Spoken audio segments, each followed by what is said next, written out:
Greetings, Earthbound Travelers. Welcome to tonight's episode of All of the Dice presents The Scions of Oblivion, Episode 33, All Roads Lead to the Shadows. I'm Tier the DM, the world's okayest DM, and I will be your guide on this cacophony of clusterfuckery this evening. Before we begin, some things to get out of the way. 1, we are for mature audiences. If you're not a mature audience, please leave. 2, we are in no way, shape, or form affiliated with any role-playing creators, publishers, any of that. We're just a bunch of geeks getting together to throw down in the game and share it with you fine folk. I believe that's all I've got to say. Locke? Hi gamers, Locke Clark here to talk to you about our partners in this endeavor, Level Up Dice, fine purveyors of luxury dice for all your sexy dice needs. Tonight, talking about something that's new in the new releases. It's an older product, but it's back in stock. The Snowflake Blue Sandstone D20s are back. These are a blue sandstone. Sandstone is a really cool stone. It's got almost like a glitter quality to it. It's very shiny and sparkly.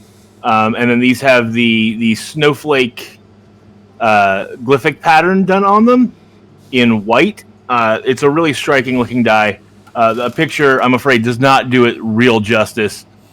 You should go and check those out, though. And to do that, you're going to go through our portal because it makes us look good for the company, and you want us to look good, right? So you're going to go to https://bit.ly/L, D, will of the dice, all one word. That's bit.ly/LUD will of the dice, all one word. Go and check those out. And check out the other stuff that's there, too, because there's several new or restocked D20s in semi-precious stones. They're all very cool. And we'd also like to thank our musicians, the ones who will be providing music for tonight's show. They make our experience better. They make your experience better, make the whole game better for everybody. Those musicians are Michael Gelfi. They are Kevin MacLeod. They are Dwergar. And they are Patrick Taylor, our very own Pants. Thanks, Pants! Thanks, Locke. And to talk to you tonight about One Community, One Campaign, Alice? Hi, everyone. Tonight's One Community, One Campaign is for Christian Borchert. I'm hoping I'm pronouncing that correctly. Of My Sound Delve, spelled D-E-L-V-E. They are currently in Android and iOS and added new features and fresh monthly thematic sound effects. There are over 2.6K fantasy and sci-fi sounds on their platform, and it's designed for players and DMs alike, just to give your sessions a little more oomph. Subscription gives access to all sounds and customization options, including in-app voice recording and unlimited personal sound uploads. And you can download them at https://mysounddelve.com. Thank you, Alice, so much. Let's see. Now all we got to do is get introductions thrown down, and we can get into tonight's game.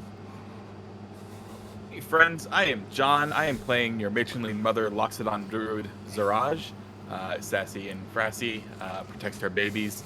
And you can find me all over the internet at that_film_guy. Hey everybody, I'm Ren Matley, and I'll be playing Zephyr tonight.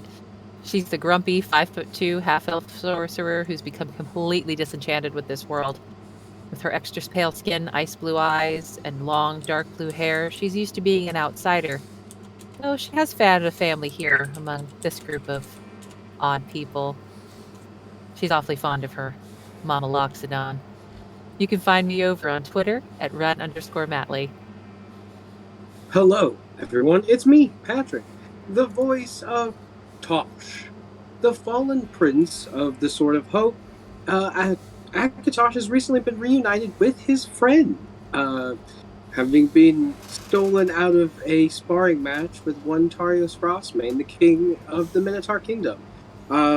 His memories have partially been restored recently, thanks to Karak's god Lammergosh, and is now ready to take on the world to save it and hopefully restore himself back to what he's been told now is a dragonborn.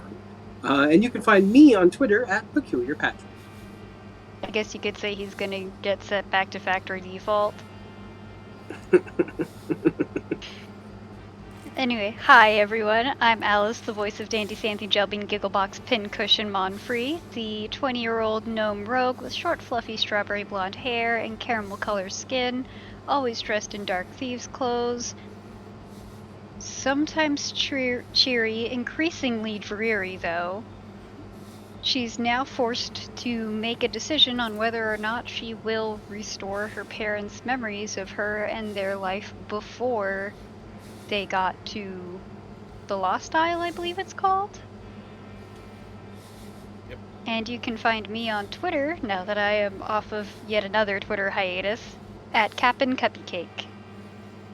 Hi, gamers. I'm still Locke Clark, and tonight I'll be playing Croc Stoutheart, the full orc cleric who has just managed to save his people from the burden of protecting the world from Gorgakush, the demon that lived beneath the mountain that the tribe lives upon, and restore some semblance of order to his homeland. His sister has now been installed as the new matriarch of the clan, and while he doesn't want to leave, he feels the calling to go and finish the work he has started to help save the world. And you can find me on the Book of Faces and the Twitter Patients at Locke Unruly. That's Locke with an H. Thank you, everyone. And just a reminder, I am Tier the DM. And you can find me on Twitter at Tier_the_DM. As always, tonight's safe word is porcelain. Before we begin, any last words? Not the face. Body. Not at all. Have last- mercy. What's Bring that it. word? What? Mercy. What's that? When last we left our party, Mercy. they had fought Gorakush. They had destroyed the demon. They had freed the people from the fear of the Tenaruk that came from beneath the mountain to steal, destroy. They had witnessed the passing of the torch, so to speak, to Locke's sister Oli to become the new matriarch of the clan, as times they are a-changing. During their time of reflection, remorse, celebration, and sadness, a object was placed into Dandy's hands, and a voice from the past whispering, "This is the key to restoring your parents' memories." The party had sat together discussing what they would do next when they were interrupted by one Mordred Nighthawk, who brought information of what they should be doing and trying to help tie together the loose ends to give them an explanation of what is happening. After that, he took his leave, leaving the party to simmer on his words. The night has passed and the dawn has come the next morning, finding you all there in the camp of the orc on the Tuskspire Mountain. What would you like to do? Dandy's gonna replenish her bacon. Okay. Coffee. That's what I'd like to do. I'd like to do coffee. I'm sure if you ask, she'll say yes. After morning breakfast and everybody gets their wits about them, finally stirring and waking up, Ziraj will kindly let everyone know as soon as they are ready, she can take them to the Lost Isle. Oh. Before Ziraj gets the gets the tree ready for our departure, because that's how I assume we're going to be departing. Dandy's just going to try and get everyone together. I have something I'd like to ask of all of you. What is it? Yes, Dandelion. When we get there, if we come across my parents, I don't want you to try and jog their memory. That's your choice, kiddo. Not ours. Indeed, I'm we partially will. saying this mostly for Ziraj. I think, although they do not know who you are now, from what I know of them and our time together, I feel like they would be happy to know who you are. And I think it might bring them joy.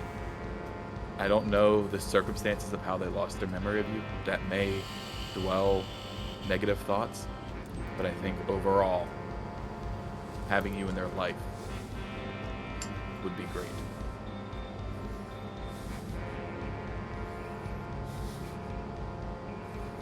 We will follow your lead on this, Dandelion. It is your burden to bear, and it is your family, so we will abide your wishes. Whatever you say, my friend. Oh, and if we do come across them, I'm going to use not my name. I'm going to use the name of my cousin, which they might not even remember her, so. Name is that just so that I have it in the front of my head and not the back? Glen Giggle Fizz Gig Wizguile Monfrey. She's I'm the just one I gonna- asked about at the Druid Enclave. I'm just gonna call you Glenn, if that's alright. I prefer Glen Giggle, because it's all one thing together. Glenn Giggle, Glenn Ross, or just Glenn Giggle? Fuck you! Glad I'm not the only one that thought that. Just Glen Giggle. Glenn Giggle it is, Glenn Giggle.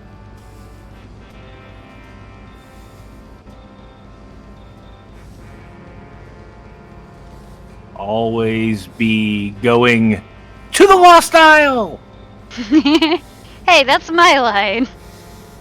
I was trying to make a always be Glenn never mind. Are you not familiar with that book? It is one of my favorites. Human I gotta- culture is so strange. I gotta be honest, I haven't read a whole lot of books. I mean, I can read, I just haven't read a lot. It is at this point your conversation will be interrupted by the sound of unearthly howling. Howl! And the screams of orcish people as they go running. Well, that doesn't sound great. Let's go, before we go to the Lost Isle, let's see what's going on. I bet it's a werewolf. Insert cool kick up of quarterstaff and spin around and ended of cool fighter monk pose. Here.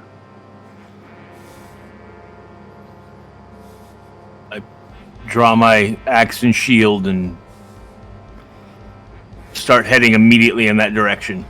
It only takes about 4 steps before you come face to face with 3 shadowy figures. They look lichen, walking on their back legs, wolfish head, but they have trails of smoke and ash falling off of them. And they have 4 arms with long, black, glowing claws. They will snarl and growl. Hey, I was right. What do I get? A chance to kill these things. Let's fucking fight! And he will just charge up with quarterstaff. Here, you said they have shadow trailing off of them? Yes.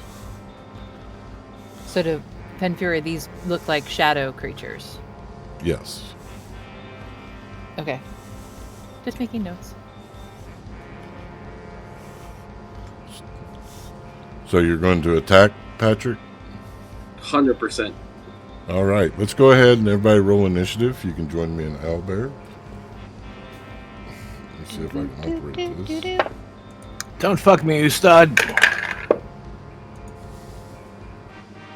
That's bad. Oh, I forgot to put them in.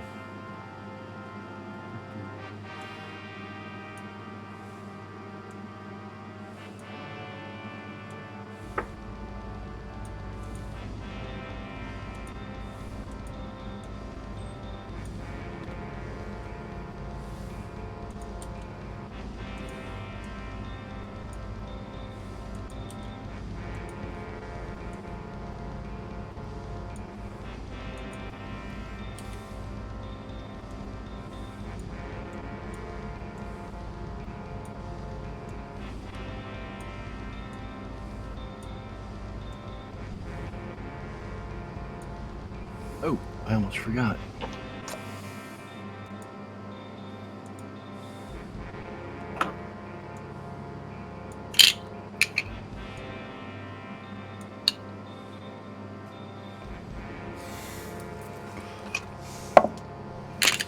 All right.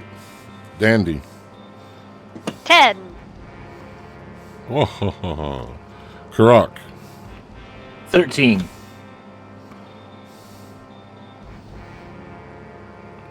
Tosh.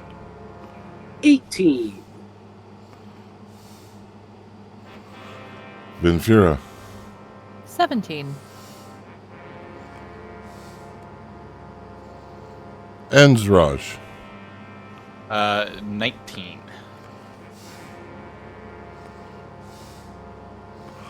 And we will use our beautiful ambassador dice to roll their initiative.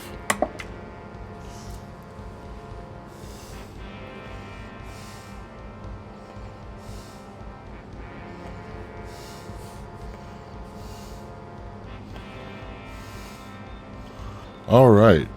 So coming up first, because you got off the attack before initiative was declared, you will get a surprise round, Patrick.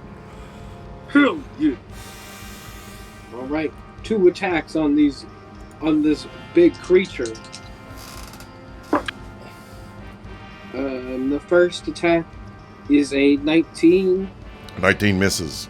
As you go to swing your staff, it's almost as if it pushes through thicker air, but doesn't make a solid connection.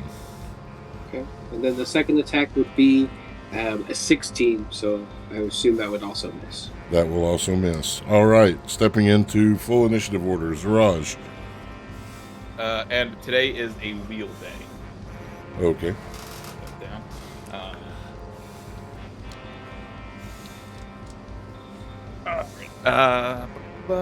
We've got that lovely line of werewolves right next to me. So I'm going to cast Sunbeam. A 5-foot wide, 60-foot long line flashes out from my hands, and each creature in the line must make a con saving throw, DC 20. And on a failed, it'll take 68 radiant damage and is blinded until my next turn. Okay. If it successfully saves, it's half as much and not blinded. And then if they are considered undead, because I don't know how Shadow affects that, they have disadvantage on this saving throw. They are not considered undead. Great. Okay, so the first saving throw, 19. Fail. All right. Second saving throw, 17. So that'll fail. Yep. Third, 9. So that'll definitely fail. All right. They're all going to take 31 points of radiant damage, and they're all blinded until the start of my next turn. As I just Iron Man the shit out of them. All right. Is that your turn? I am going to, now that I have done that, I'm going to move a little bit closer to Tosh because, meatbag. Yeah. I should be right. I think that's number 1 or number 2, whichever one is currently in front of you. We didn't move you on Owlbear. Yeah, because I can't move me. Yeah. Okay, that's where do right. you want to go? Just straight ahead. He would Okay. just charge straight ahead. I put you Oh. right next to 3 because that was the closest one. Unless he did damage to a different one. Whichever one was the one that you were like the closest to, he would have That just was charged number. straight ahead. That was number 3. That was the Yeah, one that. number 3. Okay, so I'm just gonna do so that I'm behind, like that. Pants is, or Tosh is fully like in between instead of me being offside. Because with Sunbeam, I can, as long as I maintain concentration, I can dosey out, shoot another beam, and then come back. All right, cool. All right, that'll bring up Tosh. Heck yeah. 2 more attacks. First attack. That with my vicious quarterstaff. That is a. I'm gonna spend a key point to use focused attack before. It's a key field attack. I can spend. Well, where is it? That's not it. It's basically I can spend 1 key point up to 3 key points to get +2 to the roll to change a hit, possibly a miss into a hit. But I'm going to spend 1 just so I can get another +2. So that'll make 14 plus 8 is 22. 22 hits. Hell yeah! And this will be first damage. Ooh, that is 11 bludgeoning damage. It is considered magical because my quarterstaff. I will also spend a key point to do Flurry of Blows after the second attack. The second attack. That'll be 17. 17 misses. Okay. And then for the Flurry of Blows, the first attack is a 22. 22 will hit. Okay, that'll be 4.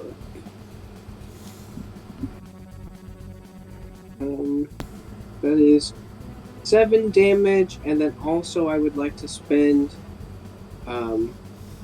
I guess I don't have to spend anything because I can make it so that it doesn't take. It needs to make a DC Dex save of 16. Otherwise, it will fall prone. 17. Okay. And then the final Flurry of Blow. That is a nat 20. And that would have that would have been the fist with the knuckles on because he hasn't taken them off. Yeah. So him knuckles will do. They do times 3 damage instead of the regular times 2. So 7 is 10. So that's 30 damage just with the knuckles. Very good. Hell yeah.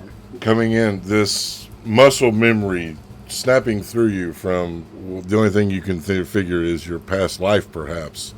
Your hands, a blur almost hard to track. You feel that solid connection that lasts for just a moment as you feel that and then you slip through into the shadow and pull back. The creature howling in pain as you have done damage. It looks like it's hurt. That'll bring up Venfira.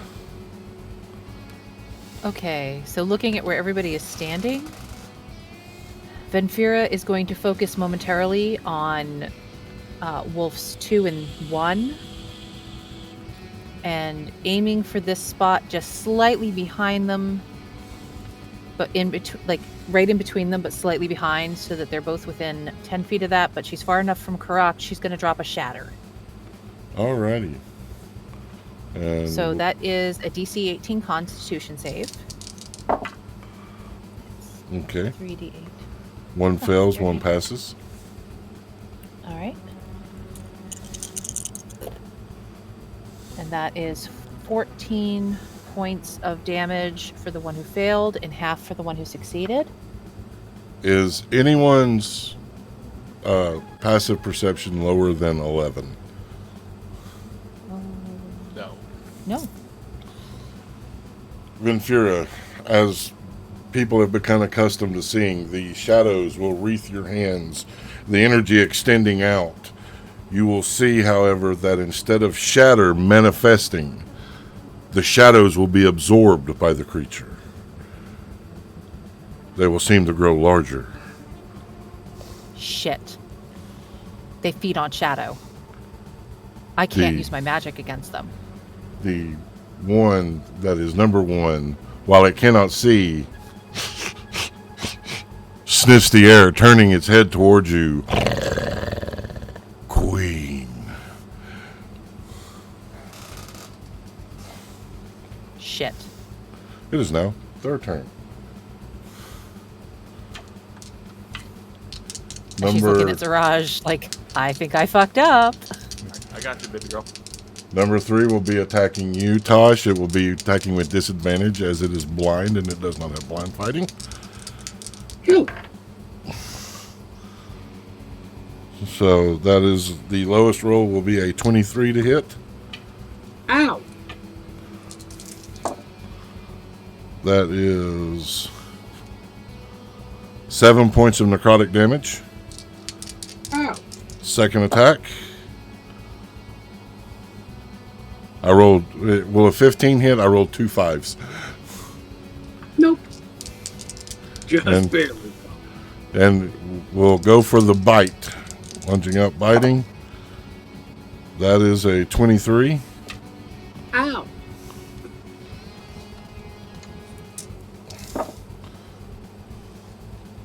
$15 points of necrotic damage, and I need a Constitution saving throw. Okay. Tosh, I'm gonna wheel this for you, so Oh, okay. add 4 to your roll. That's good, because I got a 13 with that. With the 4, I rolled a 4.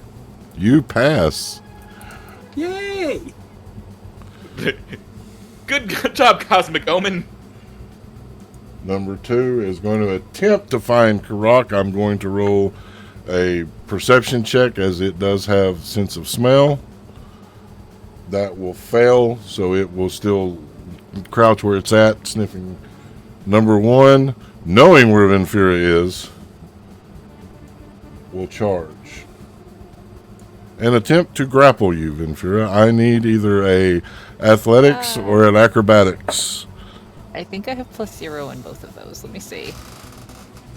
Makes it a No, good I was roll. wrong. I have a +1 in acrobatics. Let's see.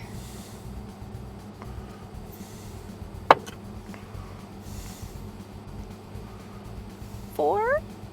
It will grab you. Fuck. It will then attempt to bite you. 17. Oh, yeah. Yeah, because my AC is a 13. That'll be 18 points of necrotic damage, and I need a Constitution saving throw. Alright. Be nicer this time.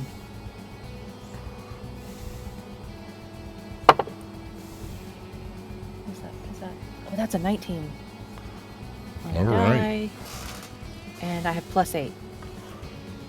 Very good. So yeah, I'm okay with that one. How much was that damage, though? You said it was 19. 19? Yeah. That's what I thought you had said. I wanted to double check. Sorry. That's what I get for taking notes and doing things at the same time. All right. She's gonna let out a little scream. Meow. That is the Sorry, scream. it's my son's cat. My son left, and the cat's not happy. Oh, it That's sounds nice. adorable.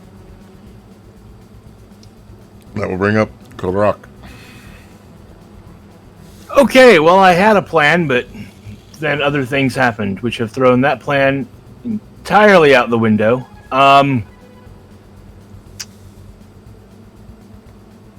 So I'm gonna do something different. I'm going to. Yeah, let's try that. I'm going to cast a 4th level spell. I'm targeting number 1, which is on Venfira, currently grappling her.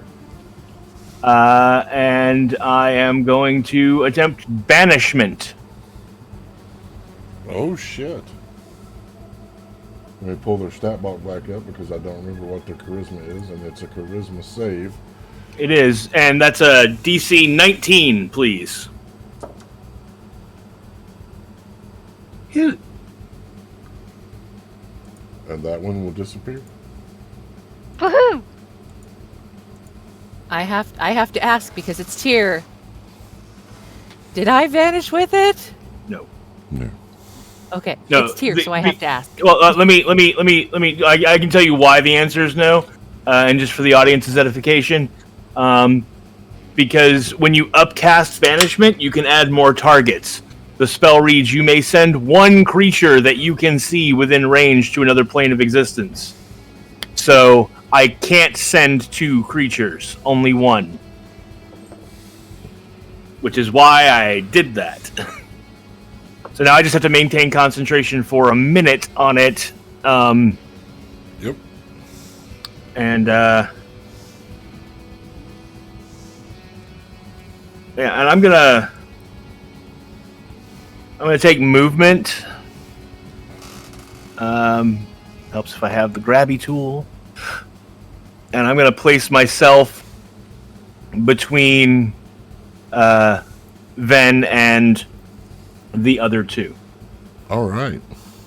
And is that your turn? That will be my turn. That will bring up Dandy. Alrighty, Roo.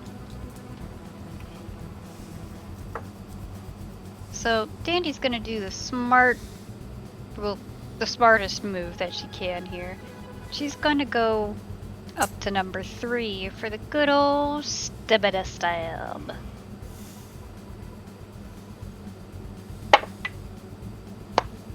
Yeah, boy! Nat 20.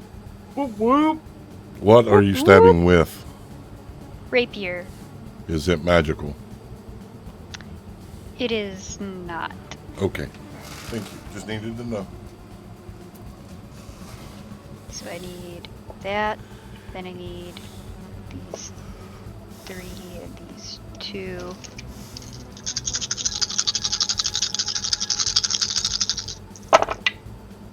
Alright, so that is 5. That's 10. So that's 12, 22,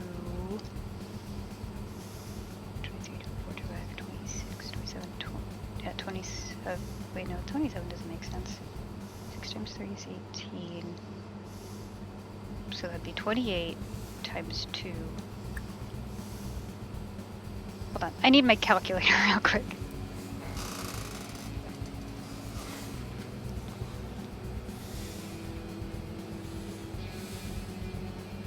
Okay, so that's 56 plus 8 for a total of 64 damage. All right.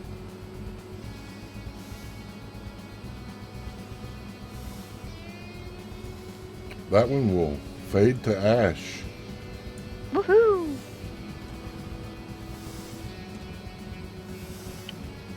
And that will bring up Ziraj. All right. So I've. Okay then. There we go. Sorry about that. Dog was barking and I muted myself. I'm going to put myself between Ven and Tosh, so I have line of sight on number 2. Okay. And I will shoot as my action, since I'm maintaining concentration on Sunbeam, shoot another beam at it. So I need another con save, please. All right. That will be a dirty 20. A dirty 20 will pass, so it will not be blinded. And it will take 2. Roll on the thing.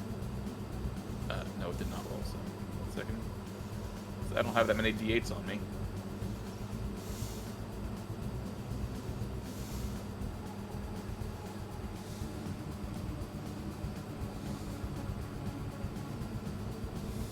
So it'll take half.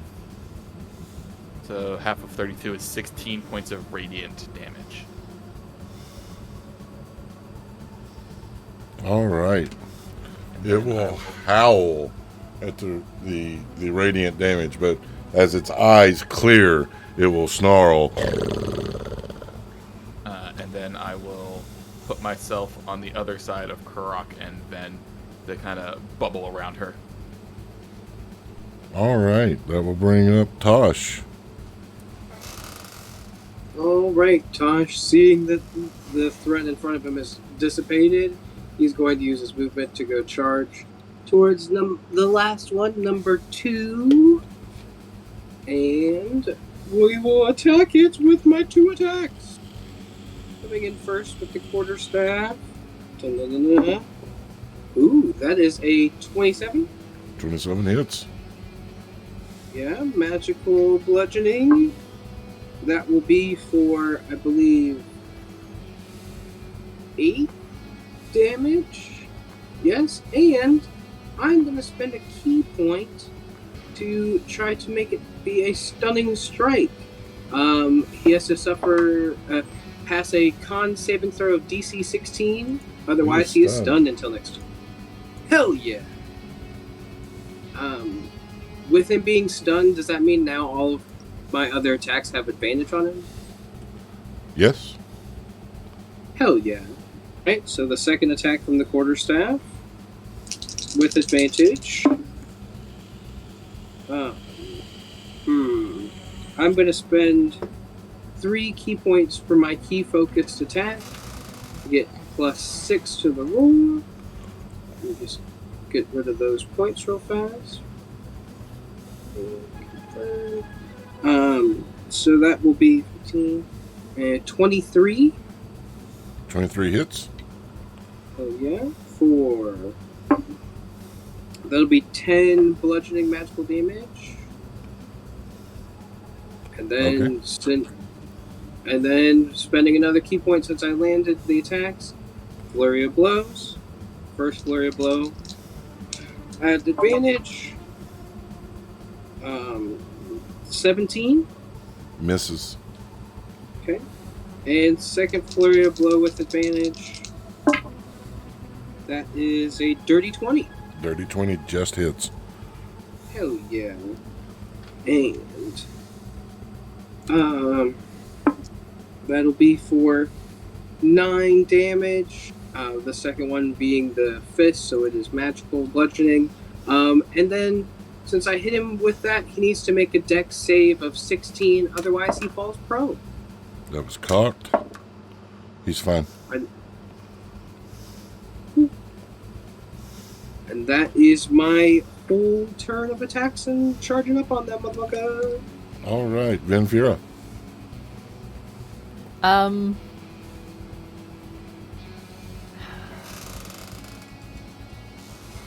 You know what? She's probably just going to stay hidden behind Kurok for the moment. Could dodge. Can I take the dodge action here? Okay. Yep. Yeah. I will take dodge. There you go. All right. Wasn't sure if I could because I'm not a rogue. Yeah. Rogue can do it as a bonus action. There. All right. So you're just ducking behind Kurok and Ziraj, just. Yep.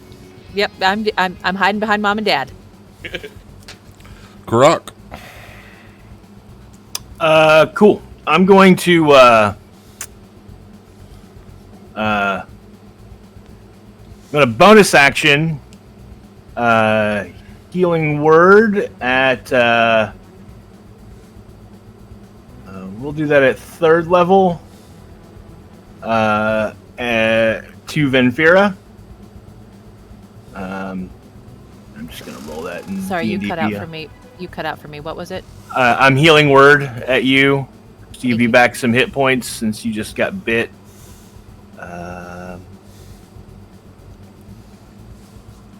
Dang it, come on.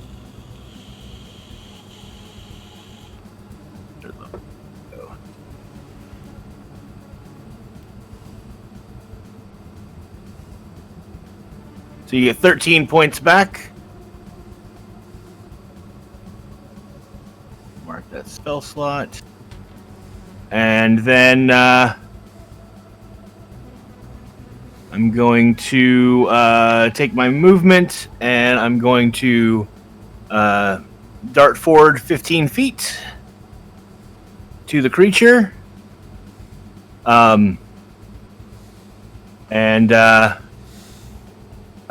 Raising my shield up in front of me, I say a word in Orcish and cast the cantrip Word of Radiance.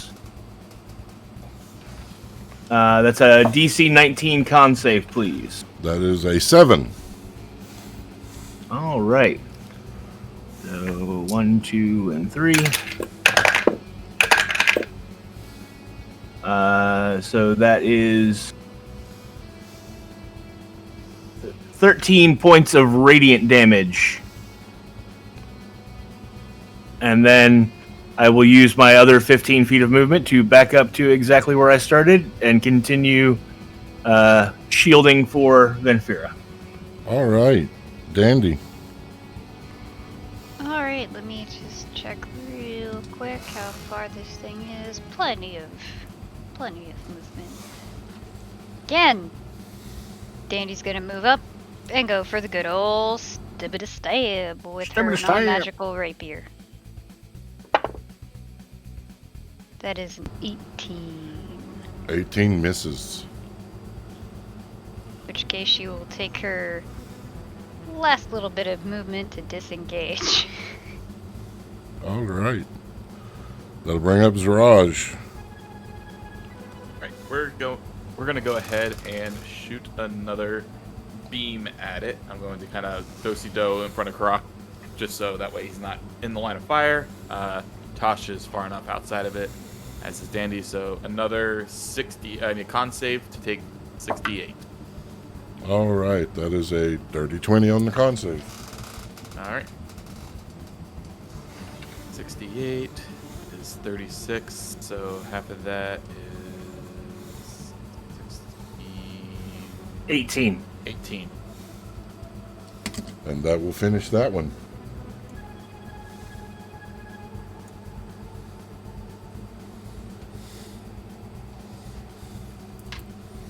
Looking over at Ziraj, giving him a thumbs up.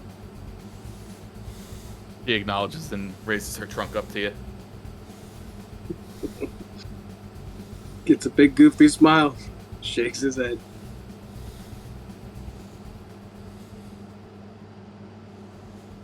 That was good work, Ziraj.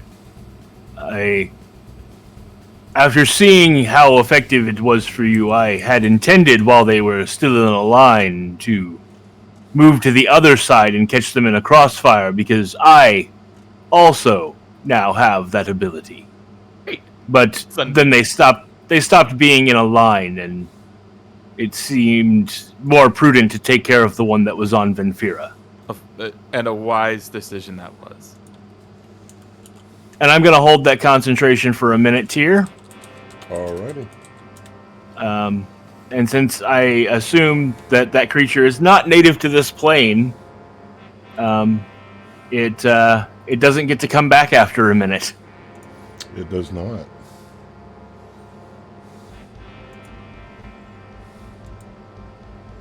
So I wanted to do something, but I don't know if I can. And so this might be we work on it during cast guidance, or we just come up with it on the spot.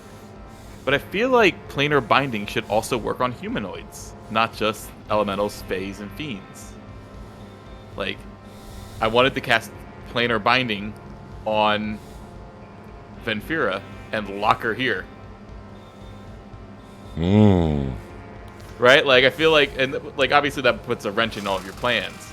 So we can definitely, like, do it on a cast guidance or something like that at some point in time. It's funny because we've already talked about something like this on cast guidance.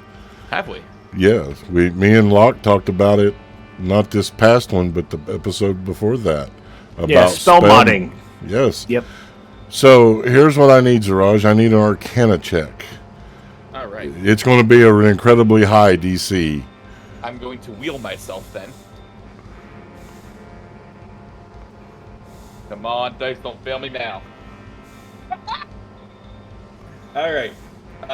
Nat 20 plus 5 on the wheel, 25. Arcana is 6. 31.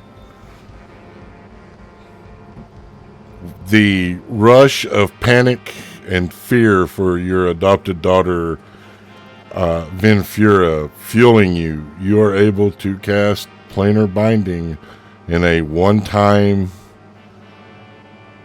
mutated modification of the spell to lock Venfura to this plane. Okay. Karak, I think I figured out something. Can I get a jewel for worth 1,000? We have those. Yeah, sure. I give him a diamond. Give her a diamond. Venfira, do you trust me? Yeah, I do. Lay down. Okay. I will I'll lay place down. the jewel on her chest. I will take my moon sickle, draw a circle around her, putting vines from the circle to her, kind of creating a pattern. And I will spend an hour casting Planar Binding at 7th level.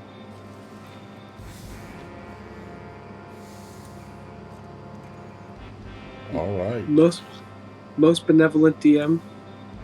While Ziraj takes the hour, could the rest of us have a short rest?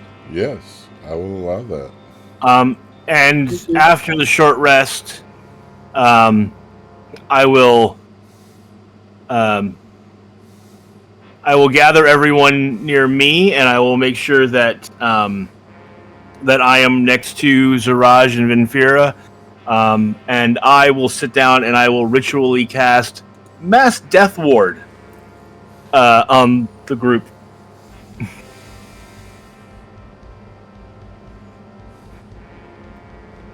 So, does the hour pass? The hour passes and it works. All right.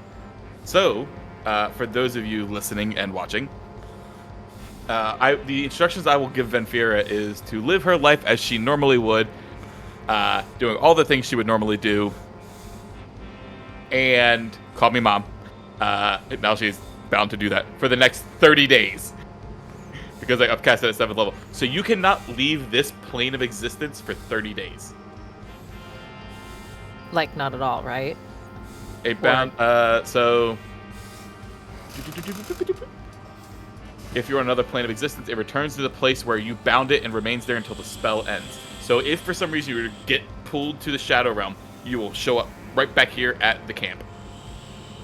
Where we are amongst friends and allies. And also, my word of recall is here. So if you get Venfira disappears, we'll know where she's going, and I can grab everyone and yank us there. See? I thought about it. That's why we did it here and not at the island. Although I could always just take us via tree, but... Teamwork! I'm so excited. In a very... Although very we're going to have to go to a plane in the next 30 days, I'm assuming, and now this just fucked everything up because now you can't. What? In a very rare moment, Venfira is going to hug Ziraj.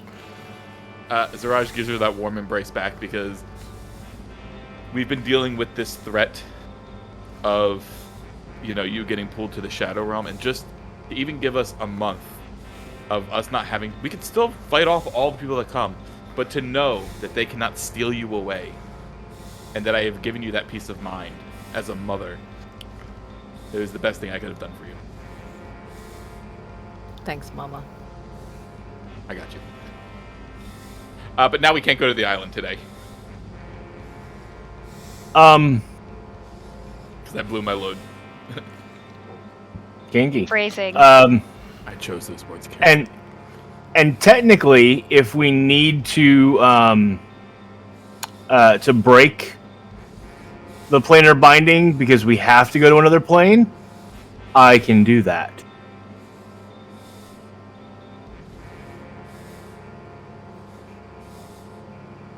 So, because when you cast Dispel Magic, you can dispel a spell on a target at an equal level to what you cast it at. So if I cast a 7th level Dispel Magic, I could break the spell.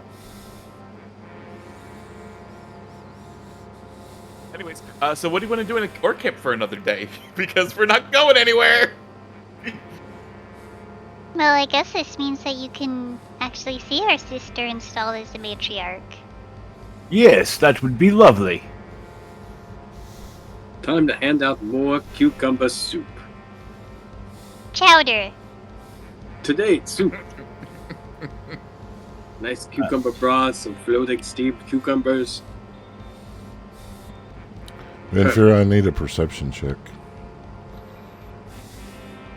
A perception check, you say? Yes. Okay.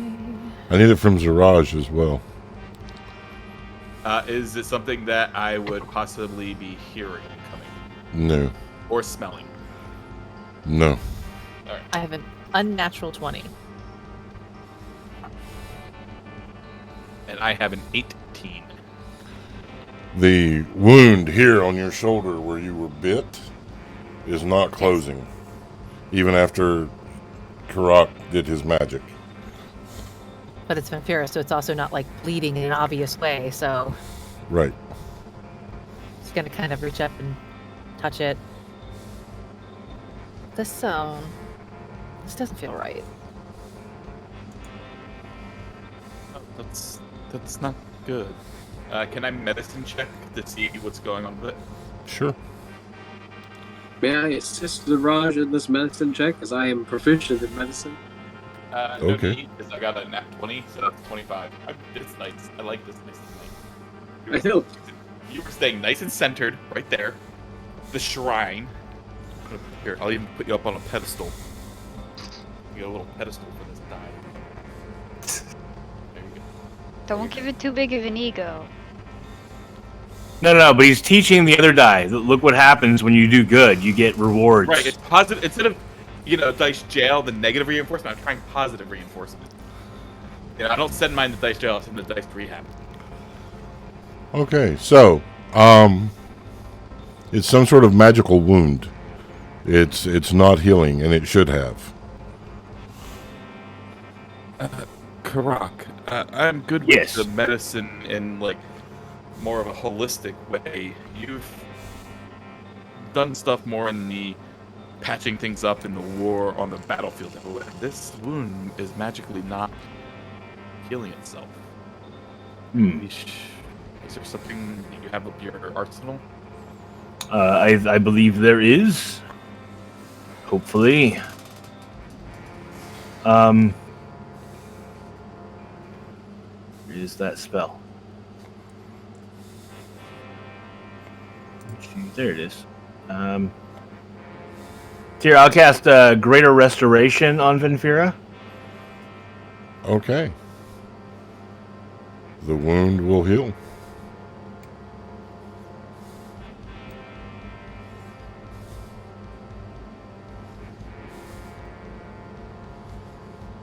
We'll need to keep an eye on these critters and making sure that they don't take too many chunks out of us. Indeed. And I need to remember not to cast at them again. Do you need some kind of weapon? I've got a couple of daggers and a crossbow. Let's see what I have. Dig into the bag of holding. You're always welcome to use my quarterstaff. I actually know how to use a staff. My Amila taught me. So then Zarage will pull out her amethyst-topped quarterstaff and hand it to Venfira. She's working with the moon sickle right now. Do you have any ranged weapons? Do you have a crossbow, Venfira? Yeah. Oh, alright then. Speaking of weapons, Dandy, how's your swishy poke? It's the same as it's always been. Yes, but how did it feel fighting? So my giant stick here and these wonderful knuckles that have been, well, I guess I'm going to be extended borrowing them from Tarios. But they're both what I like to think of as magical as fuck. Do you have anything that is magical as fuck? Well, I have this dagger, but I usually only use daggers for throwing. That's fair. Perhaps we could on our journeys to these free cities and finding all of the things, or the magical isles, we could find, hang on, my memories are blending together. We're going to the magical isles. Maybe there's someone there that can help bless and make your swishy poke, magical as fuck. Speaking of daggers, Karak, I need 5 more out of the bag of holding. I've thrown all of mine. Sorry, I was over here trying not to laugh at Tosh talking about his magical staff. I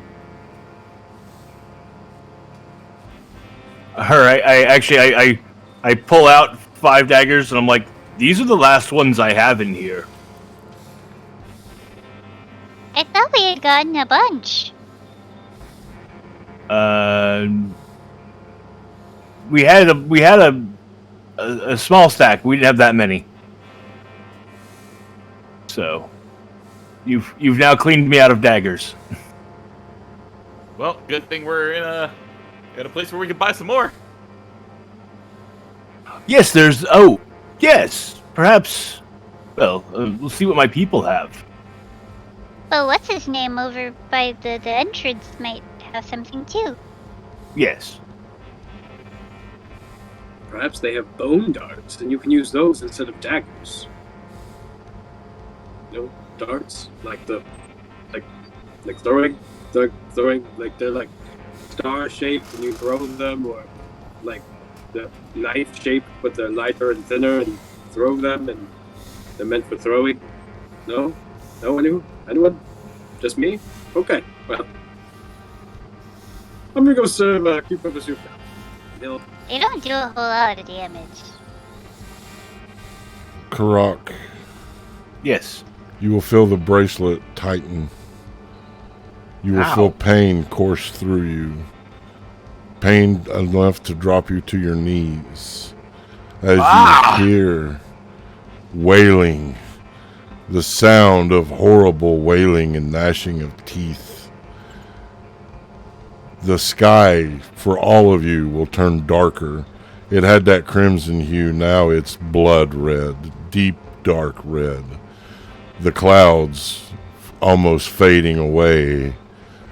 And that shadowed figure that swiped at the chariot, laughing.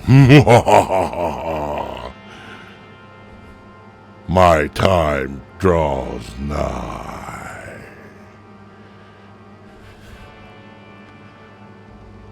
You will have a vision, Very Karak. You will see Lilith with a magical blade standing in front of iron-wrought gates. An army cloaked in shadow as she raises her sword to strike the gates. The vision will cease, and you will return to yourself, not knowing if you saw the present or what is to become.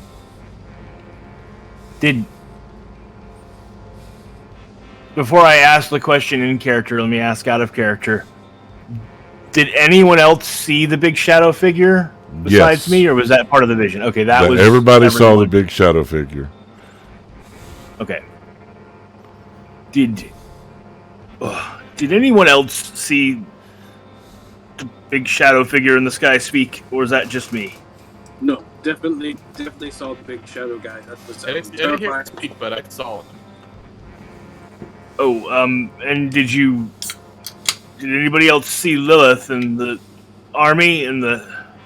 Can't say that I did, my friend. You know that shiny new sword she had when she showed up while we were fighting Gorgakush? I think I vaguely remember seeing a twinkle, yes. Yes. It was her with the Shadow Army behind her, standing at the gates, about to begin trying to hack them open with the sword. I don't know if that's happening now, or if it's going to happen. I don't know.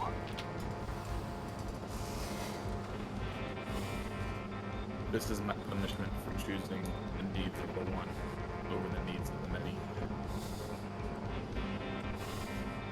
Benfair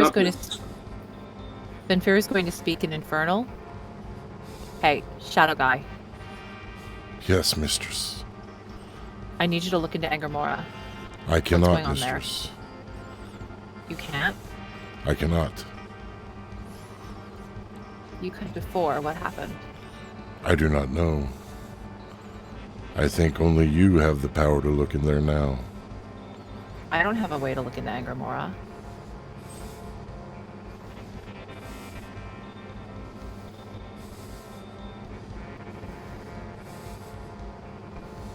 And there's only Have you silence. Have you tried believing yourself? And you'll understand this because he understands what you're saying. Because I have tongue of the sun and moon. So you hear, everyone else will hear Tosh in Infernal speak to Infira. Have you tried believing in yourself? Ben's gonna raise an eyebrow at Tosh, like making note of this. She's gonna turn her attention back to her shadow servant. How do I look into Angermora?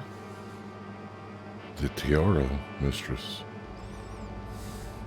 No, I was told that only worked once. To separate the soul.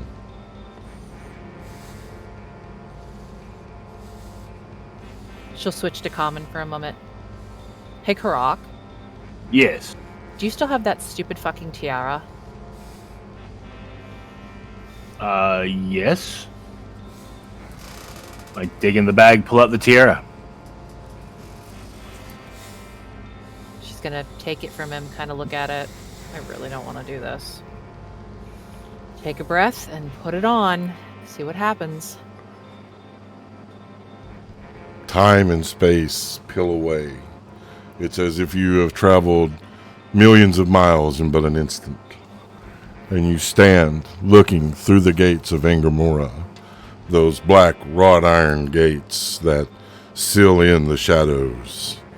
On one side of the gates, you will see Lilith with the angel fireblade pacing back and forth. On the other side, the amassed army of the shadows. And there, still on that wicked throne of iron with the wolves to either side, that cloaked figure that called you queen. Suddenly they are before you, locking eyes with you. There you are. Shit. She's gonna reach up to take the tiara off to go back. Draw. And you're back. I am not doing that again. I could see them, but they could see me. Was she hacking through? Not yet. She's pacing around outside the gate. Maybe she already tried and she couldn't get in. Or she's awaiting orders. Or this new blade? Perhaps it's like Foe Cleaver. Perhaps she hasn't mastered it yet. Well, Margaret said that there were 3 swords and only one of them unlocks the gate, right? So, if she doesn't have the right one, then she can't hack the gate open, right? In theory. She might just have the wrong one. And now she's frustrated because she can't get in.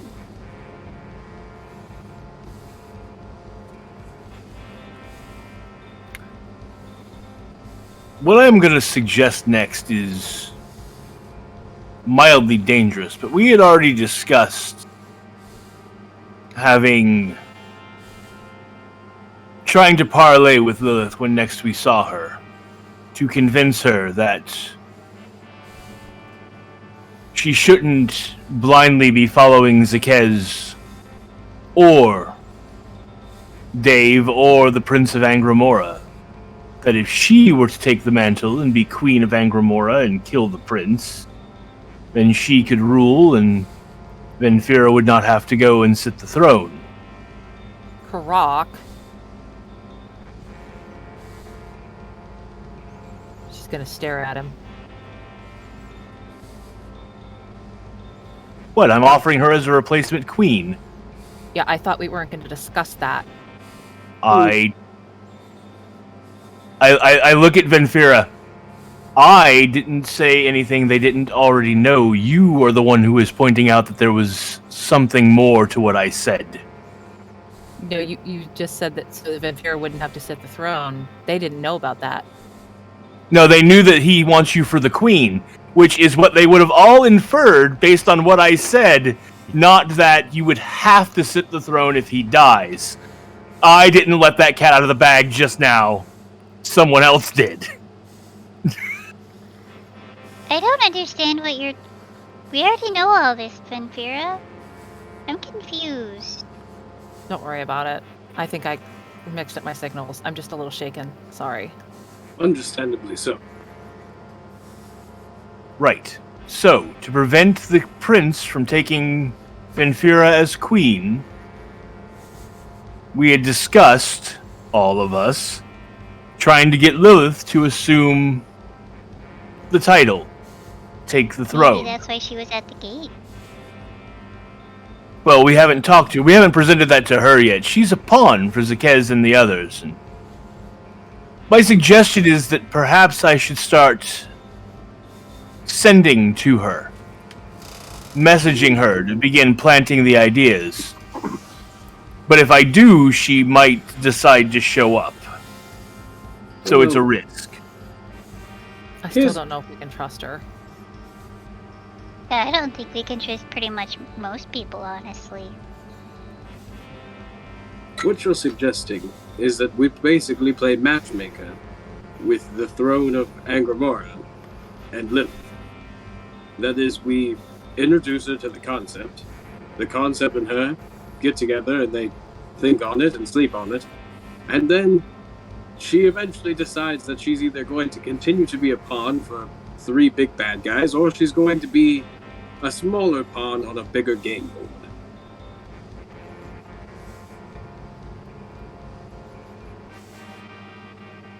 And if she does decide to come right now, we are pretty solid, and we have the entire backing of your tribe. Indeed. There So- are many of us. I don't think it would hurt to attempt to talk. Is anyone opposed to this idea? If she agrees for a parlay and agrees not to murder us Well- on sight, and we agree not to murder her on sight, then I think we might have a... I wasn't planning on inviting her. I was just planning on whispering in her ear. But she might not take it well, so... I've not fought with Lilith for quite some time, but I can't speak to whether she'd be that bold. If I mean, she's... she did just pop out of nowhere and try to attack Vampira. True. Before she got poofed back away. Vampira, Yes. you will hear a voice in your mind. She can't be trusted. Is this a voice she recognizes? Yes. The voice of Gangriella. Can I answer her without having to speak out loud? You can try. How am I hearing you? Worry more about what you're fixing to do, child. You cannot trust her. I don't know, Karak. I still don't think we can trust her. I agree with Vampira. I think it's a bad plan. Alright, then I won't begin messaging her. But wait, let me... Perhaps just a message to start laying the seeds. That her masters are using her. That couldn't hurt, right? Hell, trying to turn an enemy against our greater enemies? There's a big chance she's not going to believe us, and it'll put a bigger target on us. But the inception would be there. the seed of discordance could already be planted inside of her psyche. Just a little whisper. I don't see that hurting anything.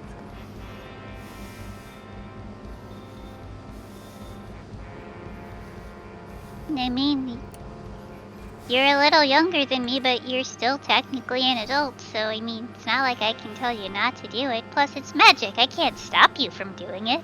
I won't do it without the okay of the group. I'm not a wizard.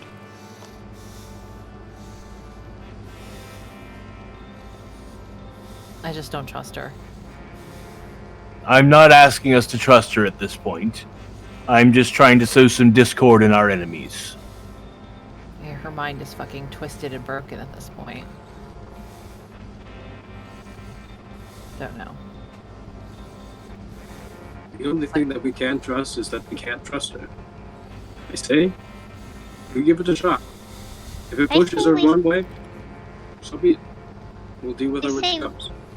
I say we think on it for maybe a day or two before sending anything to her.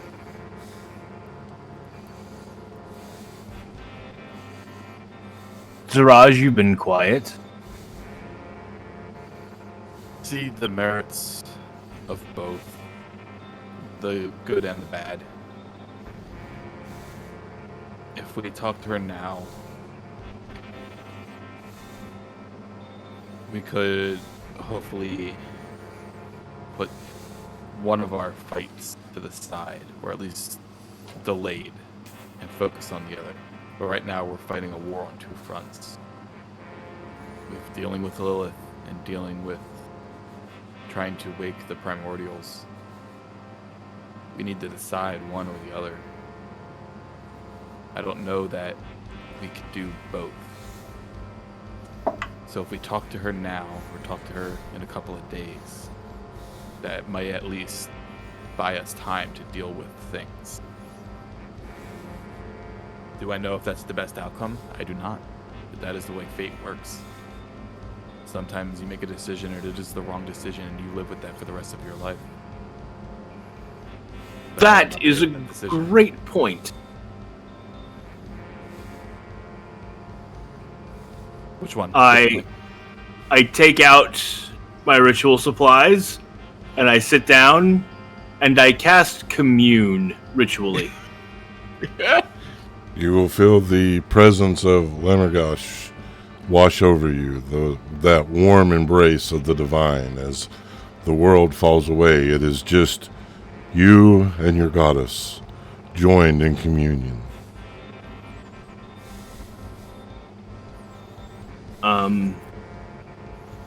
I don't have to speak out loud while I'm communing, right? That is correct. Cool. Then this will all take place in my head.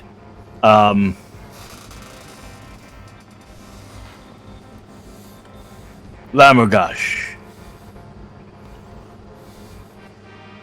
Can we turn Lilith against her masters?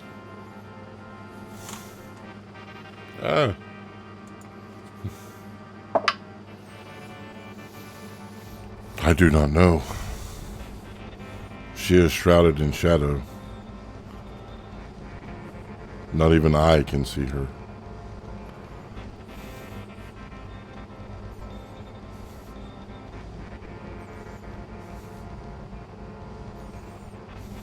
Is there a way to prevent,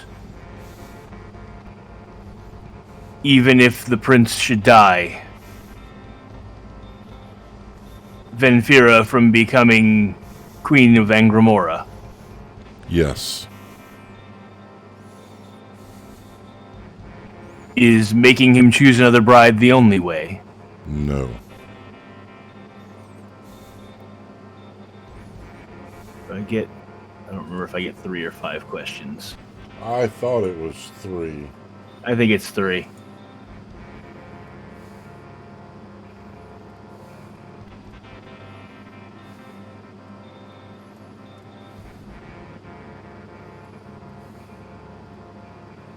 Probably have the spell up.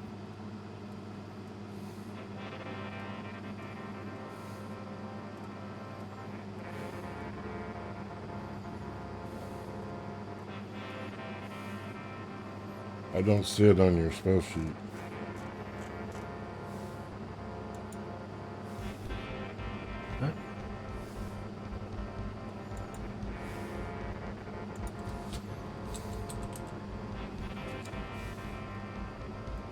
Huh. I put it on there when I memorized my new spells.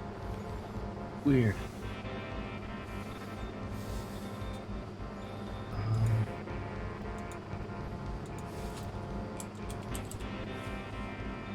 It is 3 questions. Just a second, guys.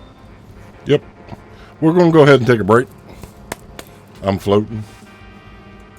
So we'll be back in 10 minutes.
welcome back. Thank you so much for hanging out while we took our break to get our snickety snacks and stuff.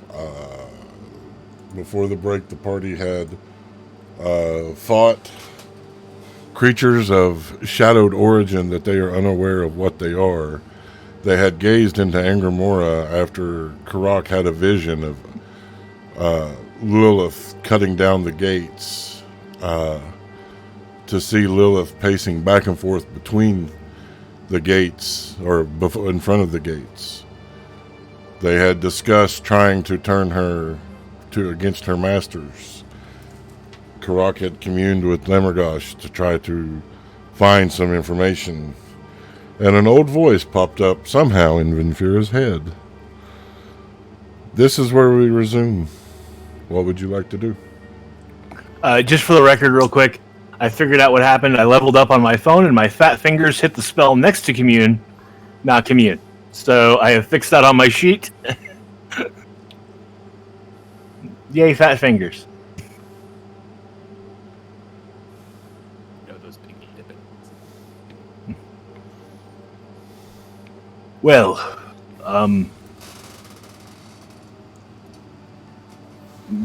Lammergosh is unsure whether or not Lilith can be swayed.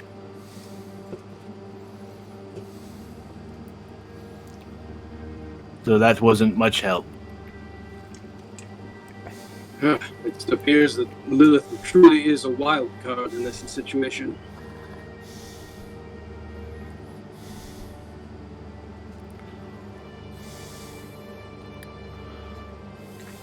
What else did you find out, Karak?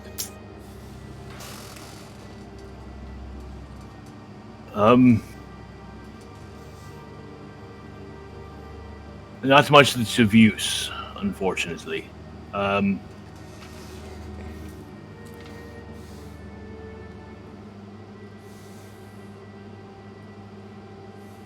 Lammergosh is fairly certain that there is a way to get the prince to choose another bride, but the spell only gives yes or no answers, and so I am no closer to finding a solution on that. But that does give us a good point of reference that it is possible to get him to not choose Vampira. Indeed.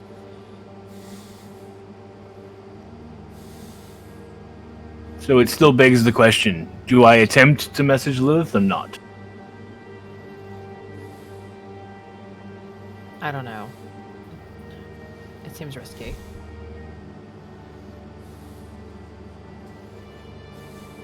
Well, we will table this for now. We can revisit it later.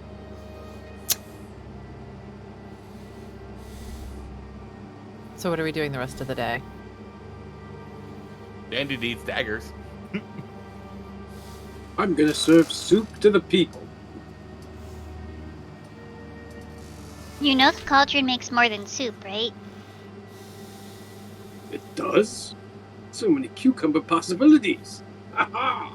Dandy goes up to the cauldron and pulls out one singular strip of bacon and eats it.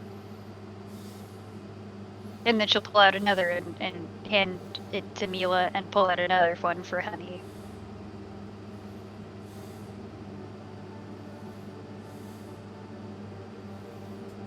I'm going to Everyone's go. bacon snack. I'm going to go for to find the whoever's in charge of weaponry in the village and see if there are some daggers I can procure. Go ahead. I was gonna say, I don't know why, but when I said Dandy needs daggers, all I thought in my head was Lisa needs braces.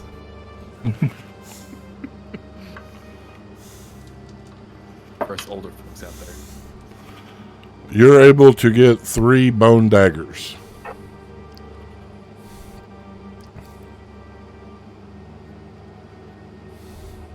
We'll add them to the inventory. Are there any darts? There are not. Okay. Is there perhaps a staff that Benfir would like to pick out for herself? Actually, I was thinking about that. The staff, or the what she got from Seamus, Is it a staff or a walking stick? It's a staff. So she does technically have a staff then. Okay. Well, I'll take back my druid one. Hold on one second, guys. I've got to adjust something. I just slipped the disc, so I'll be right back. Y'all can talk amongst yourselves. Already now that Dad's away. Hey, chat, what's up? We're breaking the fourth wall. Haha, no one can stop us. Breaking the wall. Breaking the wall. I mean, it's not like we break the wall every day when we say don't fuck us and stuff. Well, I mean, we're not saying that in character. That's true. True. For us, the fourth wall break would be addressing the audience as our characters. Yeah, That's see, I fair. didn't do a specific voice for Ziraj. I just slowed my pace, so. But voices are fun. Can confirm. Feeling better, bud? No, but we go on.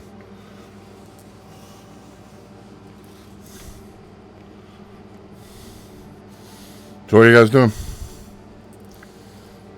Benfira is going to go find somewhere quiet to sit.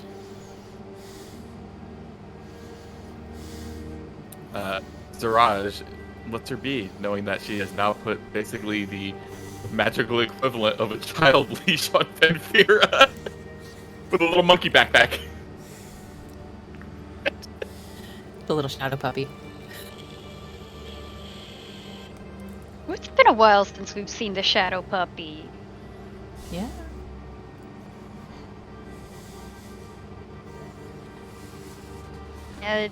Dandy's just being dandy.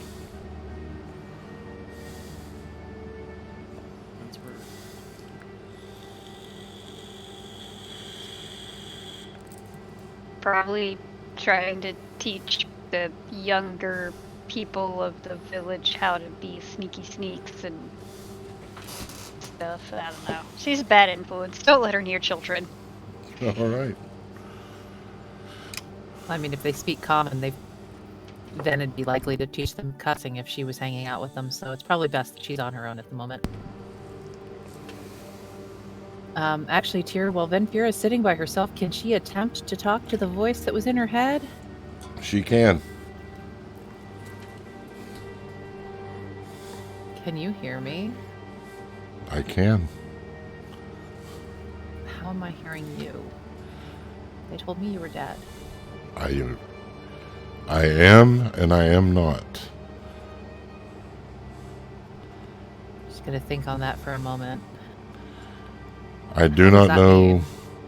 I do not know who is watching or who is listening, so I must be very careful with what I say. I am on you. Her eyes will get kind of big for a moment. Oh. Good to know. And Shava's not here to interfere, so... You're in my head 24/7 now, huh? I guess so. Yeah, well, maybe you can help us, who knows? That whole being a hell of a lot older and wiser thing. I don't know about wiser, child. You ever mouth off at somebody you shouldn't? All the time. Yeah, okay. Guess we're on the same playing field then. Sometimes you have to apologize. Yeah, I'll think on that one.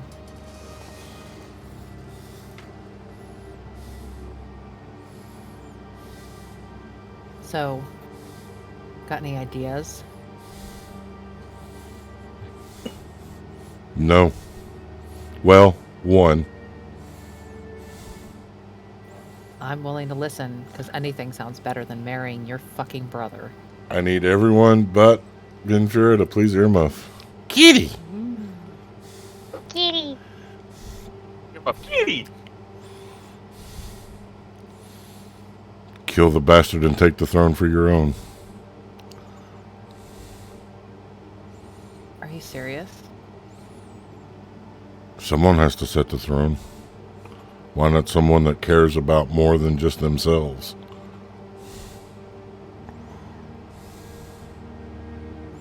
She's going to kind of slump back against whatever tree or rock she's sitting by.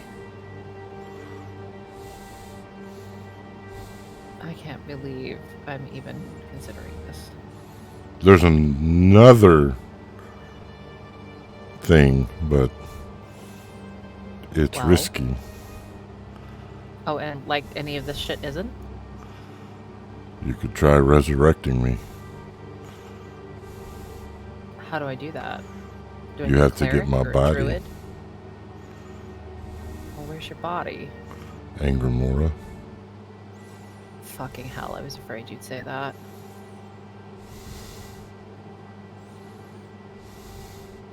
Where in Angramora? Beneath the throne. He buried you beneath the throne? Yes, He really is a fucking shit, isn't he? he is. I don't know how you put up with him for that long without killing him yourself. Trying to keep the balance. Yeah, well, you're suggesting I be a solo queen. Why would it be different if it had been you? Because if I would have killed him, my people would have turned against me. Or And Nightmare Realm would have saw me as weak and pushed an assault that we could not have repelled. And you don't think Everything- they will with me on the throne? I'm fucking mortal. Not if you take the throne. Oh, you have to be shitting me.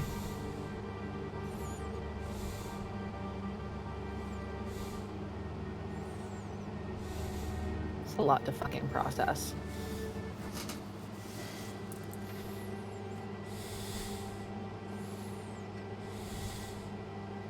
I don't see how me being solo queen would be any different than you.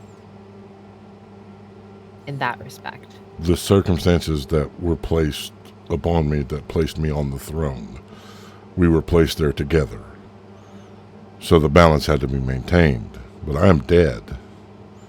To a degree. So why didn't they turn on him? They're loyal to the throne.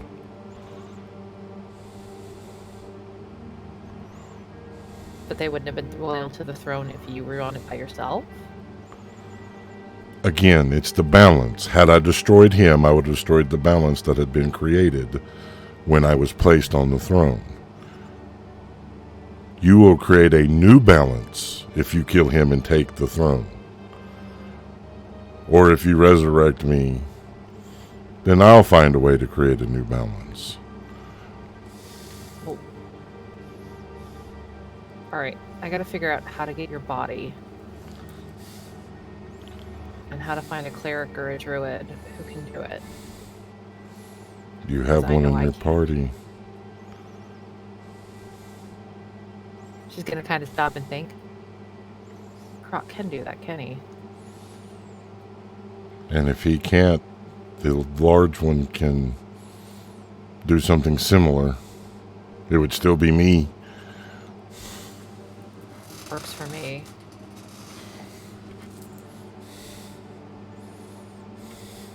Okay. Gonna need your help. I'll help any way I can, child. Then I guess we're gonna figure out how to fucking raise you from the dead. So be it. Alright, and she's gonna kind of slump back and just sit there and kind of simmer on that.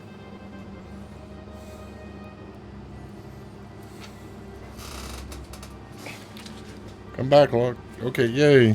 Everybody's back. Welcome back. I have no idea what Sean was saying, but he was really getting into it. Whoa, whoa, whoa, sweet child. I don't want to get sued.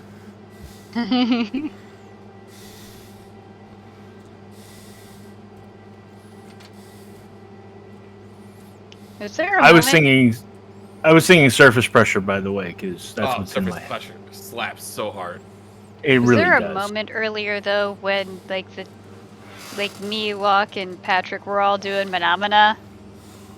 Like close to the beginning? Mm-mm. Ah, darn. So while Ven is having her moment alone, Karak, how much gold do we have on hand? Not very much, I'm afraid. I have about 300. 40.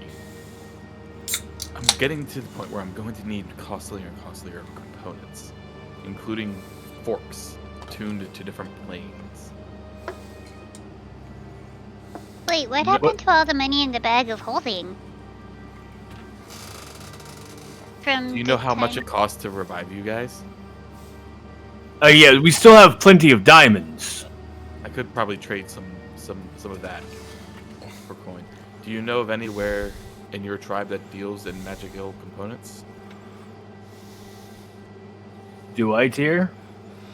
The elders may, but they are locked in ceremony. You will have to wait till after the ceremony to find out. Well, that is fine.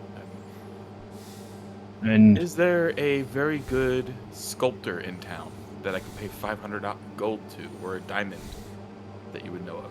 Good old buddy or something. Tyr, does he know? You've been away a long time, Locke. yeah, I wouldn't. I left over 10 years ago. Gotcha. I was a child.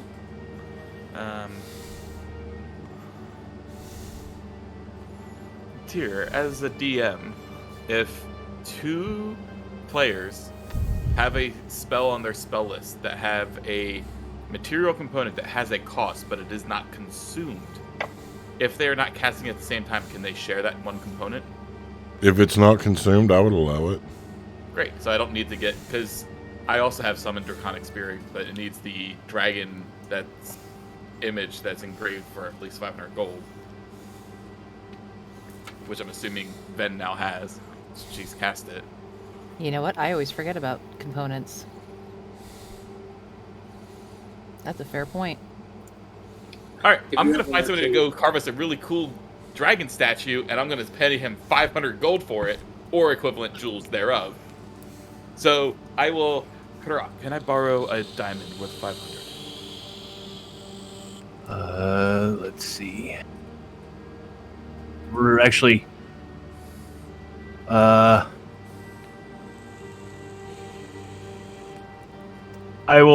can give you 500 in diamond dust. How's that? That way we don't use one of our big gems.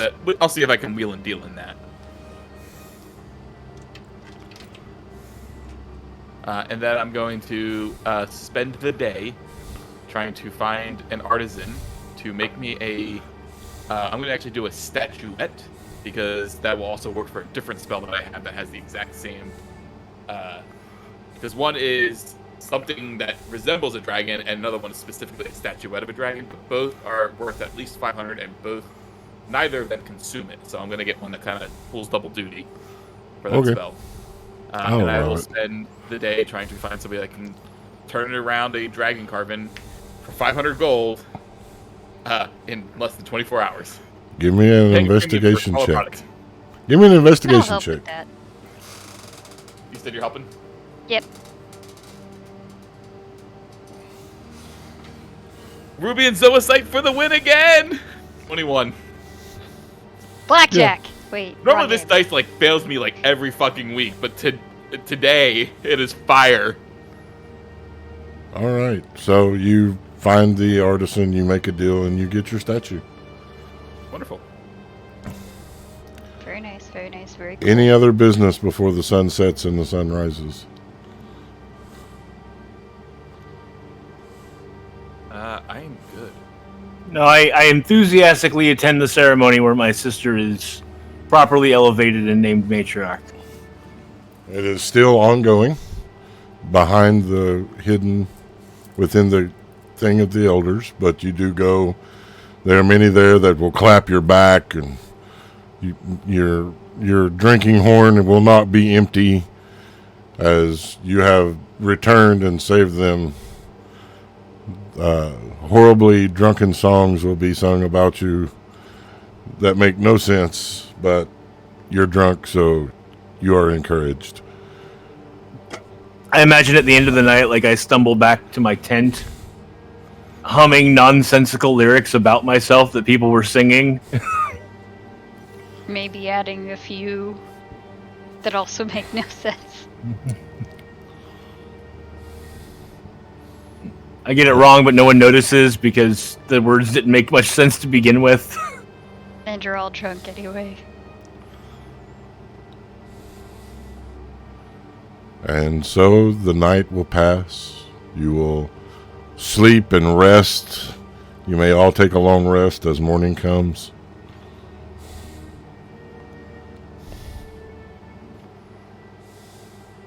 I feel like, unlike yesterday where we kind of dilly-dallied, today we should probably just get on to the traveling.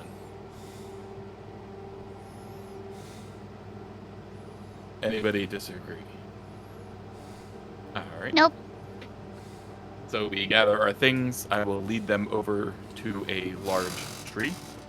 I will approach my party and I say, "Good morning, ladies and gentlemen. On behalf of Zarage Tree Lines, it is my pleasure to welcome you aboard this tree travel with service to the Lost Isle of Istrazan and continuing service to none. Regulations require that all weapons be stowed prior to the closing of the tree door.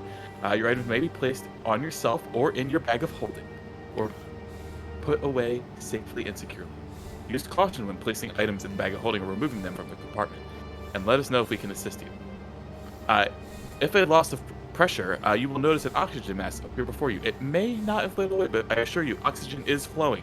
And please affix it to yourself before helping small ones. Thank you, and your tree is now ready." And now the tree is ready. All right. And where are we going? We are going to the tree outside of my home in Aeopolis, on the Lost Isle of Istrazan. Aeopolis. I'm trying to find that on the map. It is Up in top the right. northeast corner. All right. You all step through the tree and find yourself in beautiful, beautiful, beautiful surroundings. Describe it for him, Ziraj. Yes, one moment here while I am. Oops, wrong spelling cast. Whoops. Oh, I just want to mark off the slot for 6th level. So we arrive in Aeopolis, and you see a tropical city. Imagine the architecture and design of all the different cultures and civilizations. So you've got tree houses, you've got dwarven stonework, elven woodwork, beautiful human houses and mudwork and adobe, and it's a cacophony of harmony of all these races living together. Farmland not too far. It's more of a slightly larger city, so you do see, if I may tier, dino-drawn carriages. Okay. Because you do say dinosaurs are present on the island, right? Yep. That we've discussed previously. So, beast of burden, dinosaurs is the go-to. And in front of you is Zirage's home, which is inside of a very large tree.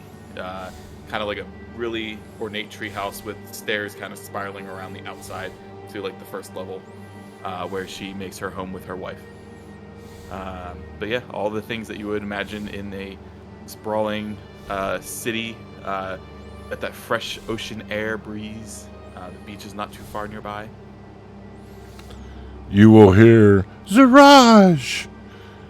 You will see two familiar faces, two gnomish faces, come running up to you.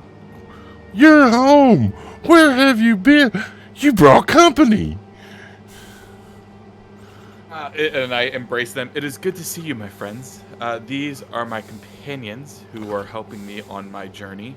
And I introduce all of them, introducing Dandy Lass as whatever it was that's not Glenn Giggle. Ross, because that's all that's stuck in my head is Glengarry Ken Ross.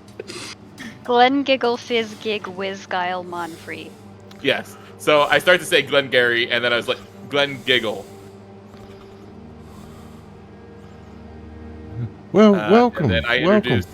I forget it was Dibble and. Where are my notes? I don't even Anyways. remember her mom's name. Yeah, it That's was. the one that came up with them. Anyways, I introduced her parents. They're in a notebook somewhere. I have it written down. Hold on. I've got them in my notes. You got them on hand because you knew we were coming here. I knew we were coming here and I forgot.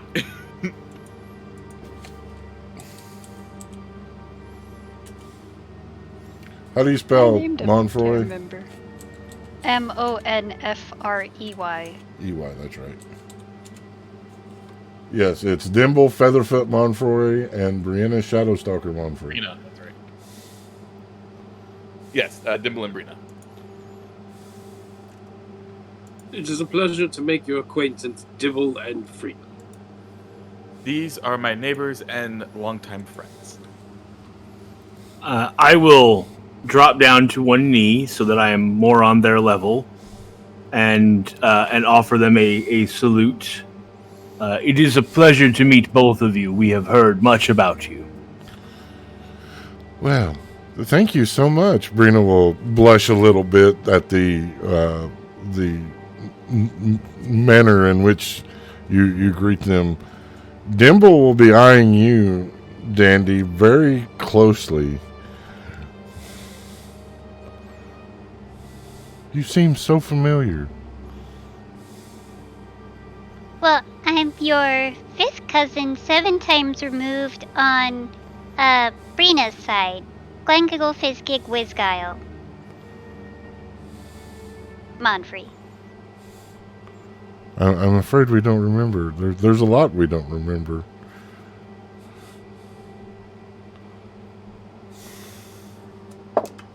No worries, Monfrey is we have a large clan. It's okay. Brina will point at your wrist, Karak. That symbol. I've seen it. Yes. Are you here to Where? kill me? Oh, no. That is the symbol of the Scions. I am the voice of the Scions. Can you tell me what a Scion is? Something came to me and told me that I was a Scion, but I have no idea what that means. Well, the Scions are a mechanism that were put in place by the Fathers of Magic. I'm not sure if you're familiar with the story of Mordred Nighthawk and his brothers. There's a lot we don't remember, but that story seems familiar. Well, when the great scourge Malacucius was attempting to enter the world, they locked him away, and in doing so created a failsafe should our world ever be threatened in such a way that would be irrevocable. The Scions could be called to give up their lives willingly to reset the world. I see. And the voice of the Scion would be called to be the one to perform the rite. So you have come to kill me. No, we are actively working to prevent the balance from tipping so that the Scions are not needed.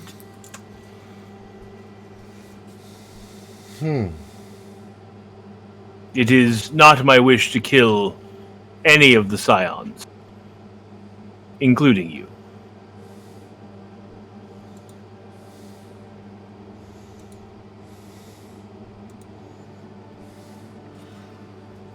Dandy, as a DM, I need to know, what did Dandy do with that medallion? It is currently sitting in one of her pouches out of sight. Oh. No. Oh. Dandy, Dimble will look at you, and his eyes will go wide. Dandy.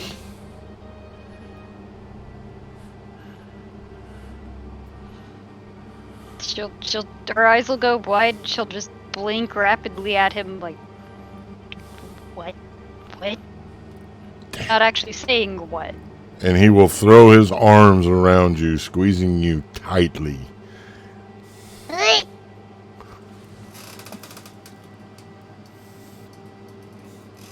You will feel the warmth as tears flow as this individual weeps.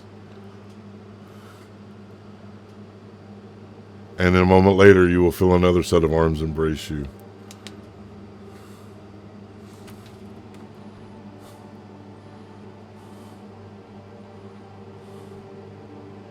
Dandy's kind of in shock. She was under the impression that she would have to show the medallion in order to restore their memories, not just have it on her person. So she's kind of in shock that suddenly they now remember her.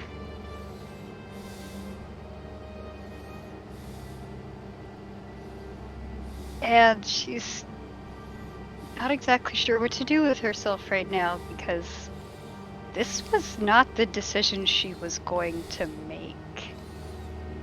She was going to keep them in the dark, and at least until she spoke to them about whether they wanted to remember or not. You will remember that moment that it was placed into your hand. It said, "This is the key." That there was no instructions on how to use it. Your parents will weep as they hold you.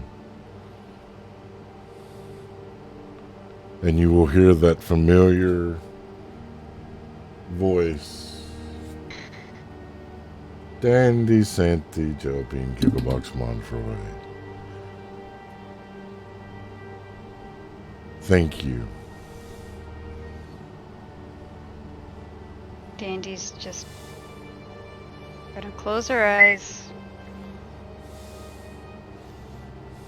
and sigh, because she probably knows what's about to happen.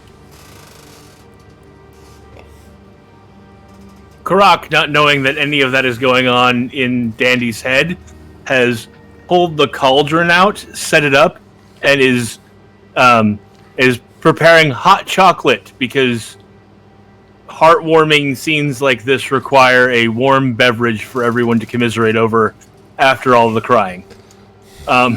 So, Ziraj, you will feel the arms around you as well. Furry arms. I look down, and I'm assuming it is my wife. It is. Ah, Poem, it is so good to see you. And I wrap my arms around her. Where in the hell have you been? So kind of a long story. Saving the world? I told you no trouble. Wait, hang on. What does your wife look like? She's a tabaxi. So kind of more of a tiger kind of patterning. Kind of like her little bit of a mane, but it's kind of like almost like shaved into like a small mohawk. Her hair. You'll see that she usually has like a ukulele on her. And then very loose fitting, not like in a sexual way, but like loose fitting because it's 1,000% humidity down here. So very like light and airy, breezy clothing. But yeah, and green eyes. Is she shorter than you? Oh yeah. So this cat person is scolding you? Perfect. Sorry, I just needed that image in my head. Oh yeah. Dandy, by the way, has her hand firmly on the pouch that has that medallion in it. Give me a perception check. Can I already guess that it's gone? Give me a perception check.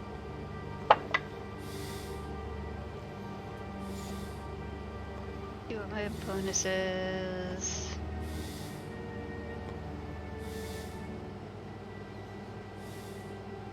$28. You will feel a third, or rather a fifth hand pat your back twice, gently. And you will feel a presence depart from the immediate area.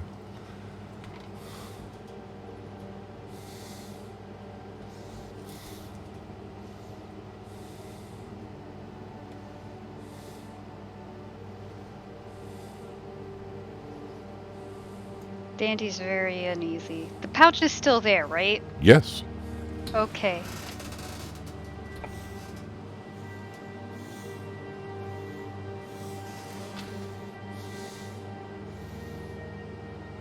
Ziraj, your mate will release from the embrace and then look around at the group. Darling, who are these people? This motley crew that you have brought? Well, this is Karak of the clan Stoutheart. Would that be the correct termination? It's not my clan, but it is a name I have earned. Earned Stoutheart. This is Pantstosh or Akatosh. Akatosh, Prince of the Sword of Hope. It is a wonderful chance to meet Zarage's He wife. is a metal man. I know. And like when she tells that to Poem, Ding. it's like Ding. she gets so excited. Like it is a metal. Like we don't have these here. It is a metal man. Probably because all the humidity and rust. That is my backside. Oh, yes, it is smooth down there too. Yes, nothing actually down there.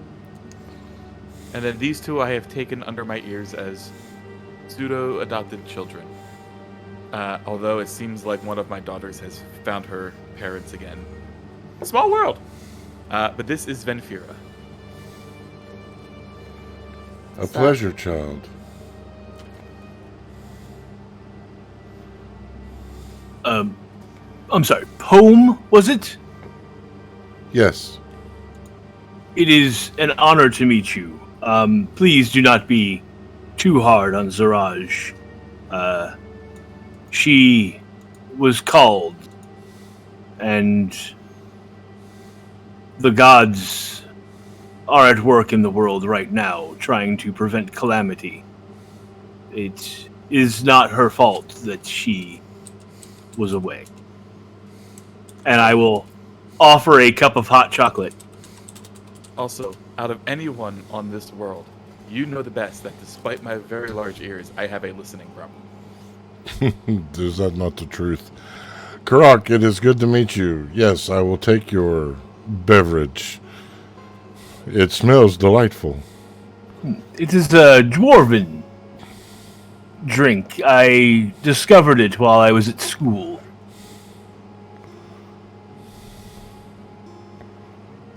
And I will offer hot chocolate to everyone, including Dimble and Misty, was it? Brina. Brina, right.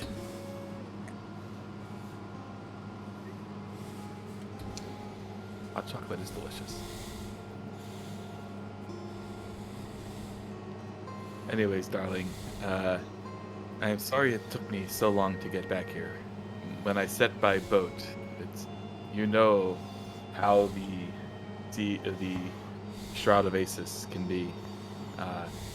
So it wasn't until I've communed with the old gods and Mother herself and was learned to travel via tree that I was able to make my way home to you. Why do I feel like you're not staying?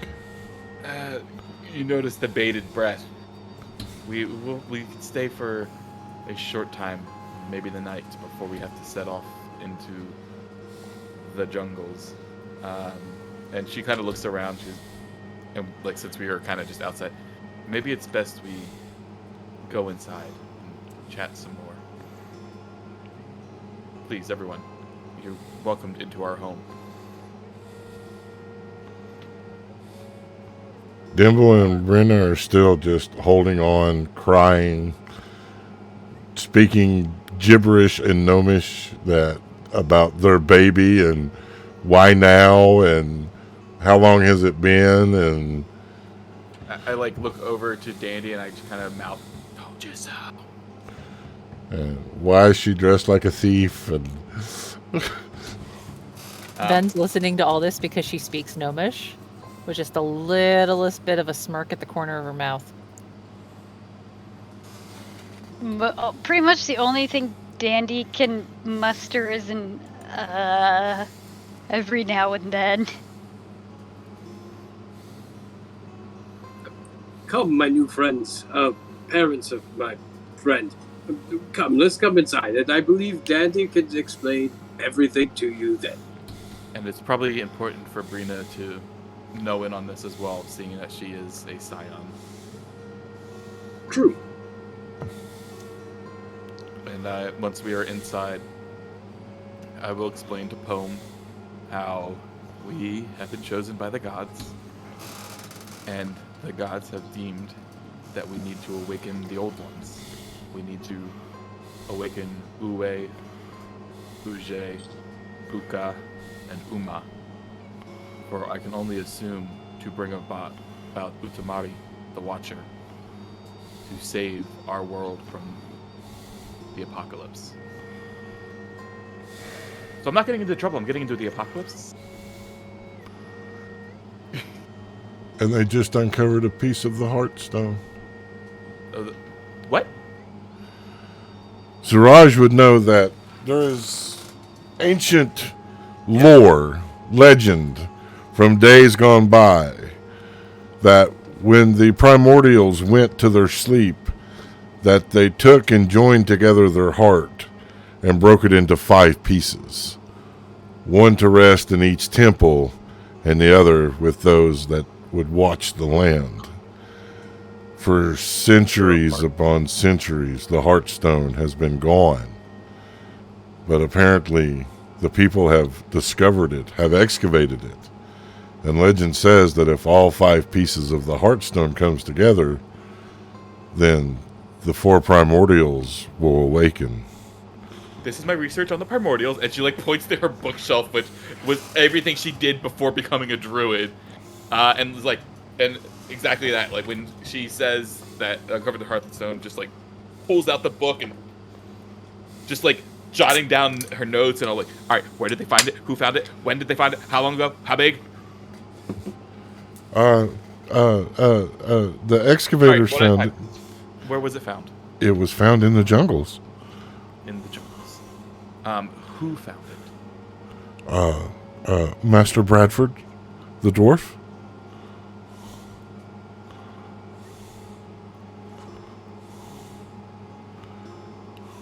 How long ago did he find it?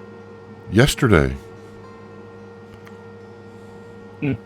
Fortuitous. That is very fortuitous.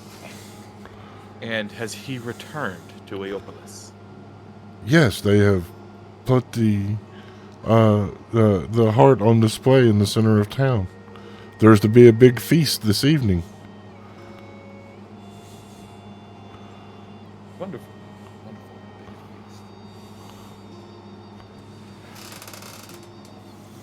Well, that is good to know that he has uncovered it. It will be no easy feat convincing them to part with it to my person. But I will do my best to convince them that I am here to protect it. Tosh and I could go on a date again. I don't think we ever actually went on a date, if I remember correctly, and, yeah. It's cold, you rube. Then Farrah's totally rolling her eyes. Above table, I just got to say, I told you on Cast Guidance she was missing heart.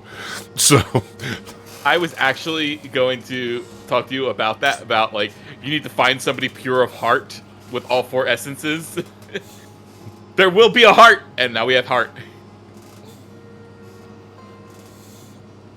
Wait, For those younger Who's- folks, it's Captain Planet reference. Don't worry about it. I was about to say who's water, who's fire, who's earth.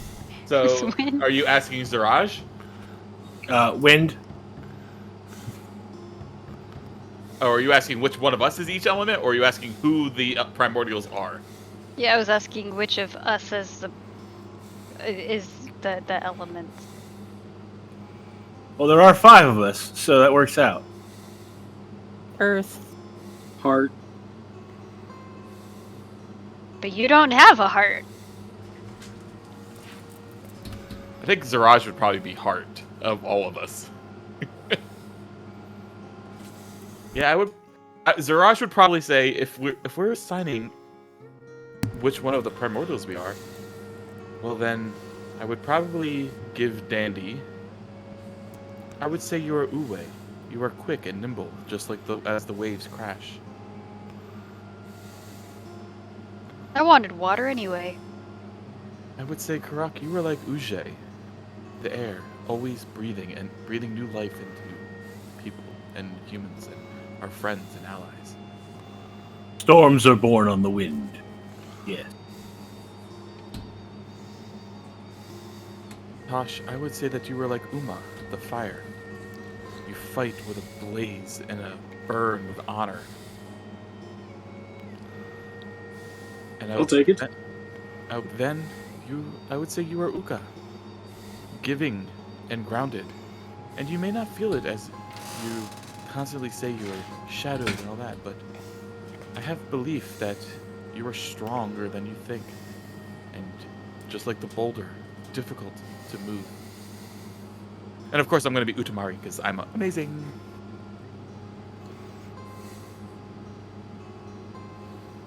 But yes, those are the 4 primordials, and if we had to assign roles, that's who I would assign it as. As the predominant expert in this field amongst us. My wife, the humble one. Shh, I'm excited. Also, I love you. And I love you. But you're still in trouble. Oh, I know. I know. The only way I'm not going to be in trouble is if I save the world, and even then, still going to be a little bit in trouble. A little bit of trouble. Then Fira's gonna mumble under her breath. Sounds like Mama's not getting any tonight.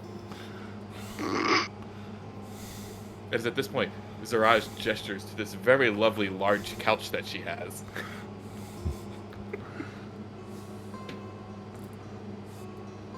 Hey, you're a druid. You could turn into a dog. So, I could.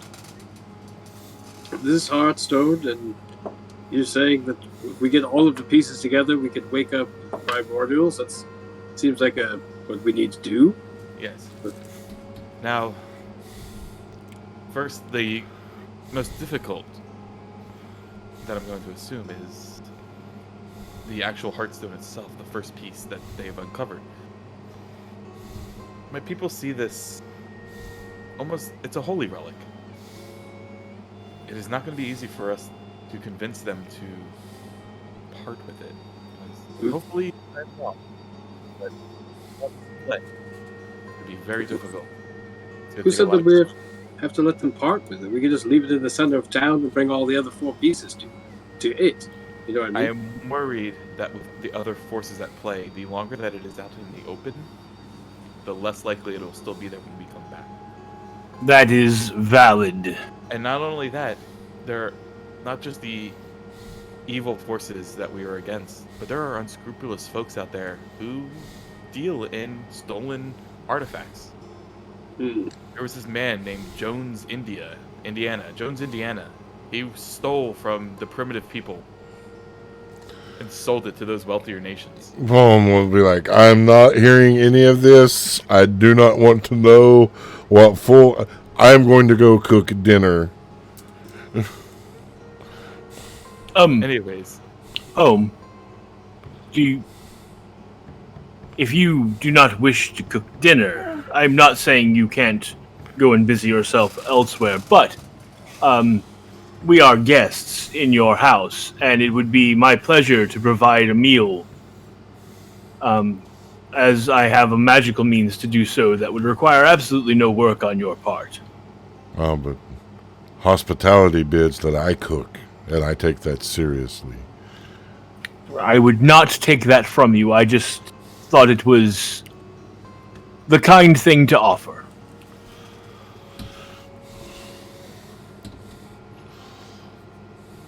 Ziraj is going to, as he's offering dinner, yes, his food is quite good for an orc. Just do not accept an orc binky. But she's going to go to her bookshelf and pull out a map of Istrazealon. Does Zarage as a character know where the ruins are? Yeah, they're widely known. Okay. So she will roll out the map and point out where we are in Aeopolis. Up here towards the northeast is where my home is, Aeopolis, after the god Aopo, the god and goddess of the sun and moon. The closest ruin to us would be that of Uje, the air primordial, atop this peak here in the middle of the ocean. The gods do not make it easy for us. Then So we we have see it. Uwe, or Uka Kas, the ruins of Uka, the earth primordial, are deep, deep, deep in the jungle underground. So that will be an arduous journey as well.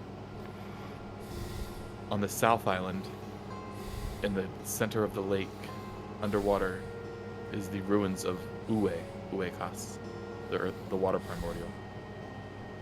Then we have to travel over there, and she gestures out the window where you can see the tip of the volcano. That is Uma's Wrath, and inside Uma's Wrath is the ruins of Umakas. Give me a perception check, Ziraj.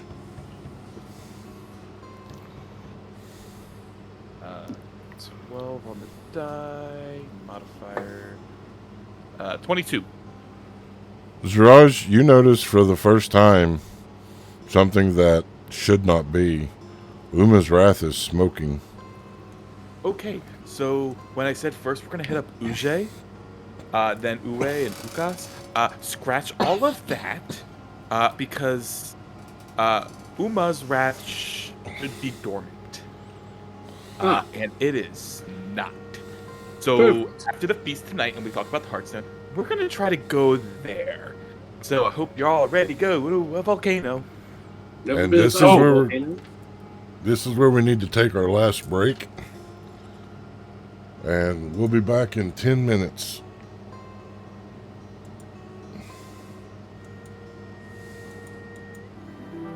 We're clear.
And we're back. Thanks so much for hanging out and waiting while we took our final break, went and got our snickety snacks and all of that, and pain medicines and everything else that we needed. We are in Yggdrasil, the Lost Isle, in the home of one Ziraj and Poem, along with Dimble and Brina Monfrey. The volcano that has laid dormant for many years, Uma's Wrath. Smoke now billowing. You know that the Heartstone, one of the piece of the Heartstone, the relic required to raise the primordials from their slumber, has been found and brought to the village, where it is on display. This is where we resume, my friends. And this is where we discover, have you been forsaken to the will of the dice? Zara, Yes. what you're proposing is that we essentially steal this gem that's on display. Well, no one said steal. Okay, I said convince them to Look. give it to us. look, your words of steal and convince them to give it to us are basically the same thing connotation-wise.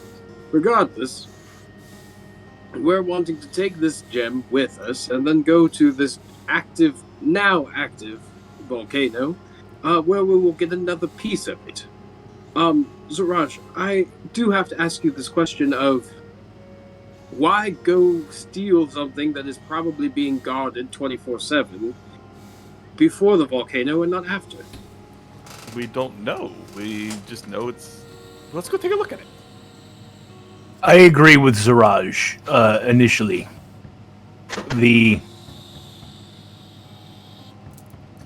There are forces at play that I doubt that the town guards here could handle should they come to try and prevent us from carrying out our mission. Yeah, So- I think I know what one of them is. If we go through all the trouble of getting the other 4 pieces that are necessary, and then return to find the Heartstone taken, then that will cost us time and effort to track it down and reacquire it. We know where it is now, and so we should make every effort to acquire it before we go, so that we have it when we have need of it. My only question is, we're here more or less as a... Well, what is the word? It's not in secret, because, well, I mean, it's sort of a secret. I would assume that the people at play don't exactly know what we're doing. We might be at an advantage here. That they don't know what exactly we're doing. And so we may have a little bit of time. All I'm saying is that if this stone has been found, and this is an island where no one knows how to get to it, we may have a little bit of time.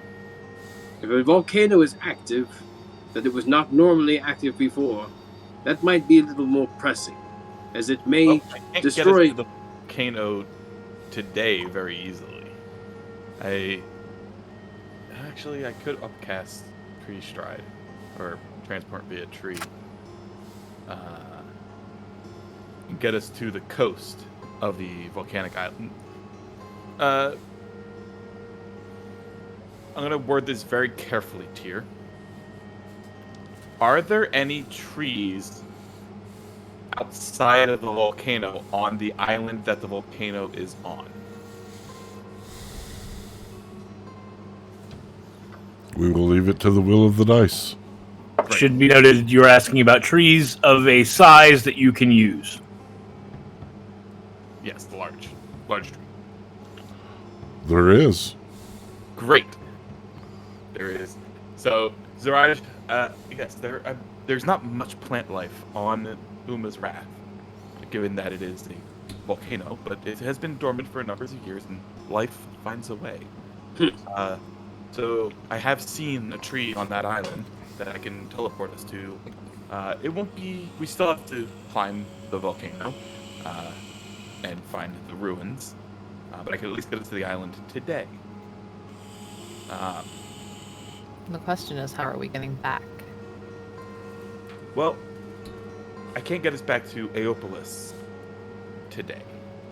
I can get us to the island, but not back from the island. I can get us to the island, back to the mainland island, the main island, with some polymorphs and stuff like that, but still a long way to travel across island, which is why ideally we would like to have the heart stone that was found when we're traveling, because who knows how long it's going to take to navigate safely ruins in an active volcano. Let Right? me It may take us, if we're trying to do it safely, it may take us longer than a day. And so, let me play devil's advocate for a moment, if I might, Oh, with please, Tosh. please do, please. Tosh, if we were to say, go to the volcano first, acquire the first piece of the of the gem that we need, and then come back to attempt to join it to the Heartstone. And assuming that you are correct, and that our enemies do not know what we're up to yet, and that no other parties attempt to steal the Heartstone for any other reason between the time we leave and the time we get back. What if, by removing the gem from the volcanic island, it causes an eruption? Us returning with the stone then would be looked down upon, and getting access to the Heartstone would become even more difficult.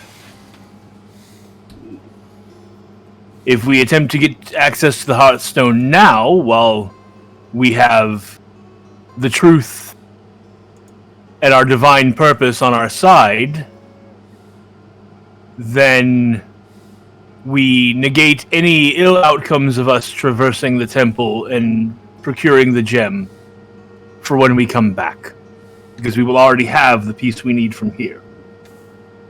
You make a good point, my friend. Perhaps also we could do something along the lines of getting familiar with the object, because, again, not being one that using much magic or understanding it mostly, perhaps one of you has the ability to, once you're familiar with it, should we leave without it for some whatever reason, and go to the volcano, we'll be able to check to see if it's still there. Is that a possibility, or are we still needing to look for wisdom for that sort of thing? Somewhat. I can locate objects if I have personally interacted with them, but my range is limited. That's fair.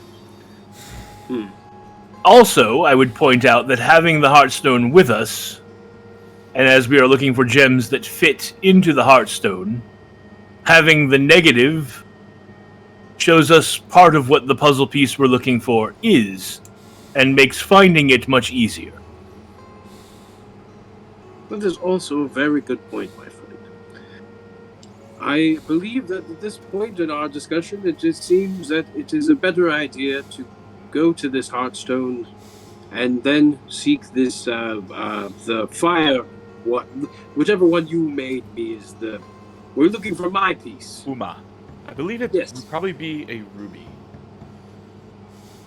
Perfect. Well, at least that's what I have come to an assumption of. I could be completely wrong. I am not an actual scholar. I am just a researcher. You're like me. When I was reading all those books in the tower, I had nothing but time. Exactly. Perfect. Well, anyone disagree with this idea? Nope. So let's we're gonna go take a look at the Heartstone. And so you travel from your home to the center of the village. You all will see many various races. You will see other Loxodon. You will see Kurka. You will see the Leonin. You will see Dragonborn. You will see all manner of races. There's Dragonborn there? There's Dragonborn there. There's Tash dragons will- down in here, these parts.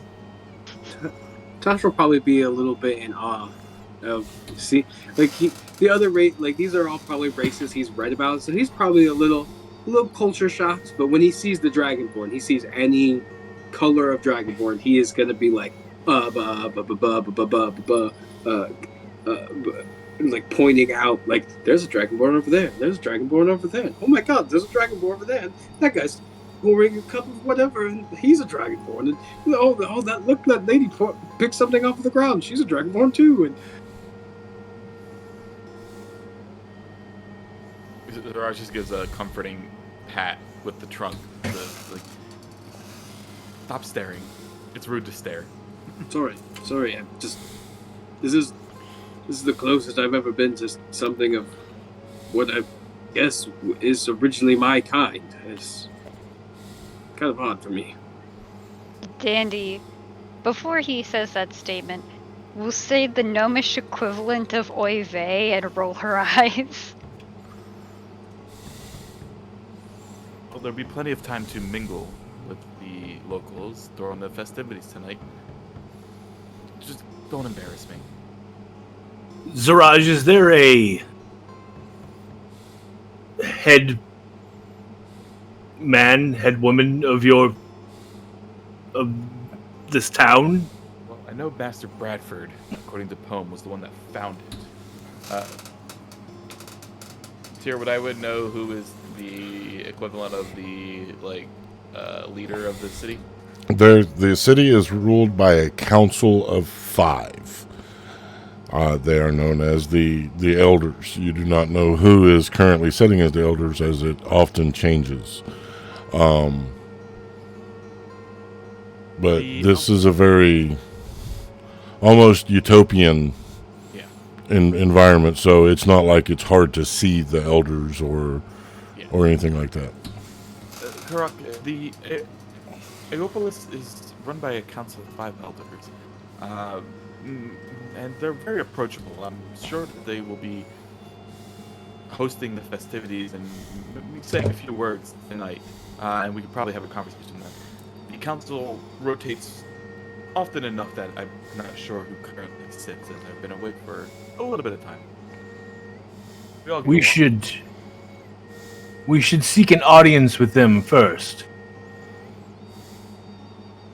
if possible, prior to the festivity, not after. Okay, well, I will, once we've done and we've had a good gander at the kind of the Hearthstone and where, what's getting set up for the festivities, I will lead to the council chambers.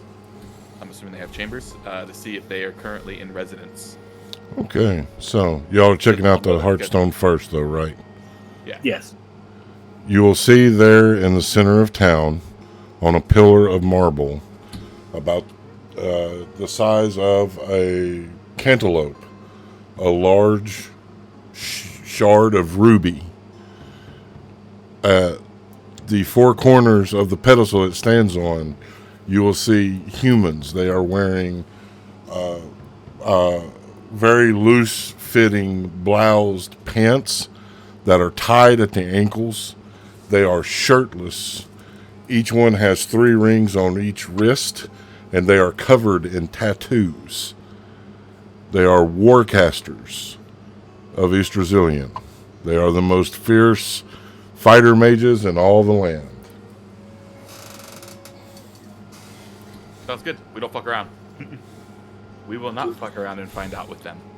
Those dudes look cool as fuck. So I'd like to say that on record. Those guys over there look cool as fuck. Dandy, because she is suspicious, is going to not go with the group to the council. Just gonna keep an eye on that stone. Okay. The rest of you making your way to the Chamber of the Elders. It is a very humble looking building where The societies that most of you are used to, the elders sit in the lap of lavish and luxury. This is just a very plain adobe building. There is 2 guards, 1 warcaster, and 1 armored soldier. They don't even seem to notice you're there. Do they? Am I able to just walk right in? Yeah. As a cool. All right, yeah. I will lead the group minus Dandy into the Council of Elders. Are they sitting in residence or? They are. They are there having a discussion about waterways and what is the best way to irrigate new areas that they're wanting to farm without causing much destruction to the natural habitat. After a few moments, they will look up and acknowledge your presence. They were also having a conversation about how awesome it is that Nightfall just raided us with a party of 6. Hey, thanks for the raid. Raids are metal. Thanks. Yeah, thanks for the raids, guys. Yes. Woohoo! You're now canon. Humble elders, I do not mean to intrude, but I wish to have a few words about the Heartstone, if you have the time. They will fall silent as they look to each other, a look of grave concern crossing their faces, one that they do not even try to hide. We have seen you. They will count you. One's missing, but we have seen you.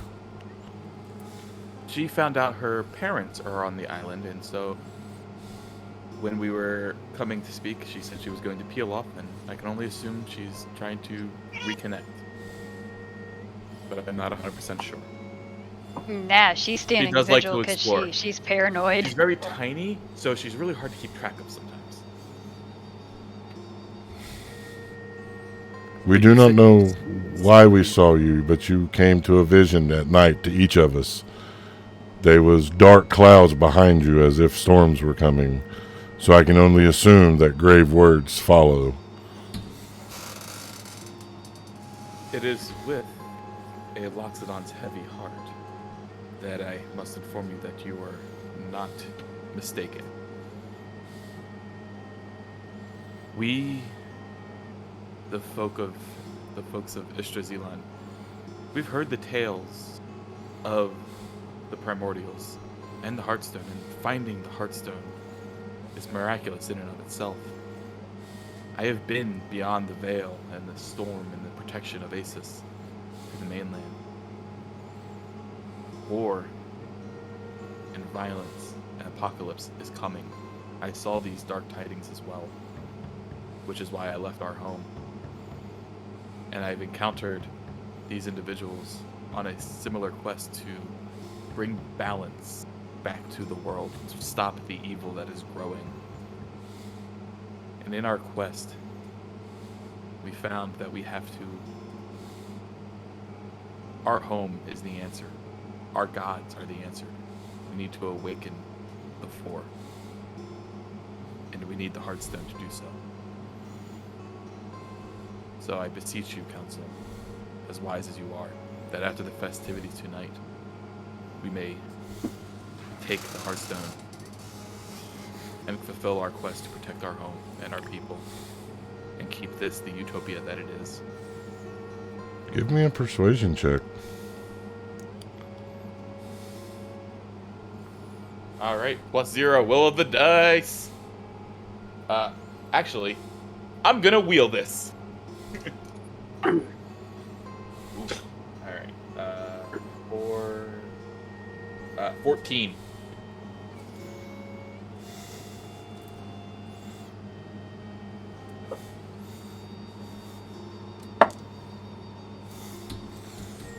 How do we not know that you're the one that are bringing these dark clouds to our land?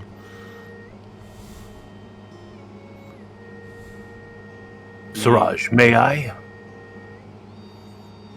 My friend Karak, while I have seen these clouds before, allow my friend Karak, who has had a little bit more experience in describing and telling the tale of these clouds and how they were already on the way. Karak. Elders, my name is Karak Stoutheart. I was a war priest of the Iron Sage Empire. After my tour of duty was ended, I found myself swept up in events beyond my control. I found grave tidings, and I found friends. Friends who were called on a similar path to mine. We have weathered many hardships and fought many battles together. We have fought for the sake of this world on multiple occasions. We came here directly from my homeland in the Tuskspire Mountains, where we fought the demon that my people kept trapped for millennia beneath the mountain. They kept him there in fear that he would get out and wreak havoc upon the world. He almost did, because the dark times are, in fact, upon us. There are forces moving beyond our control. Are the five of you aware of the tale of Mordred Nighthawk and his brothers? Never heard of them. You see, during the early ages of our world, 7 brothers helped to bring magic about into the world. But in doing so, there was a trade-off, a balance that needed to be secured. There were forces born of the early use of magic, when it was untamed and without rules. One of these forces was called Malacutius, the Scourge, powerful demon, who sought to enter our world and take it for his own. Him and his forces from the Nightmare Realm. They locked him away, the 7 brothers, and in doing so made themselves seals to prevent him from getting back into our world. Unfortunately, their plan did not work quite as well as they would have hoped. And there was still a means for which he could have entered. A few years ago, he attempted such, and a group of 11 heroes came together, and they ended it, or so they thought. But you see, when the 7 brothers created the barrier, they also realized that there might come a time when a force like Malacutius, or the forces of the Shadow Realm, might seek to tip the balance in our world, and subjugate our world to their whims. And so they built a fail-safe into the magic. They called this the Scions. 14 chosen. 14 who would be asked to give their lives at the magic waterfalls where magic began. And another, the voice of the Scion. The voice would call the Scions together, and if all of the Scions willing to give up their lives did so at the falls, in the rite performed by the voice, the world would be reset, would start anew, without the taint of whichever power had managed to overthrow it. I have been called. I hold up my wrist with the bracelet on it. I am the voice of the Scions, and I hold out my hand and the bracelet vanishes and becomes a dagger. I am the one called to take the lives of the 14 should they willingly give them, to reset the world and take everyone off the playing field and start the world anew. I let go of the dagger and let it become the bracelet again. This is a heavy burden, and one that I do not wish to carry, and one I even less so wish to carry out. We have been given advice by the gods. I am a priest. My goddess came to me and told me what must be done. We must reawaken your gods. We must do this in order to stop the forces of Angramora, the Shadow Realm, and the forces of the Nightmare from overtipping the balance of our world and having need of the Scions be called. Scions are already in play, as am I, the voice. If you do not wish to see the world plunged into darkness, or reset to as it was in the beginning, I beseech you, let us complete our mission. Give us the Heartstone, so that we may go and do what we have been called to do. We do not bring these clouds. We are merely harbingers to tell you they come, and we try to stop them.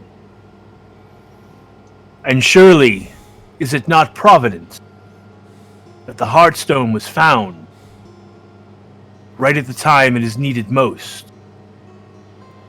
This is the gods in action. You must have faith in them, and I ask you, because we have been given this holy mission, to have faith in us.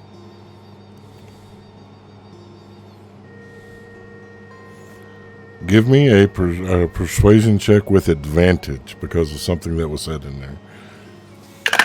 I will roll you as well. So add an additional 2. And my persuasion is +1, so that gives me blackjack. 21! 21. All right. But for right now, we're going to Dandy. Where is Dandy?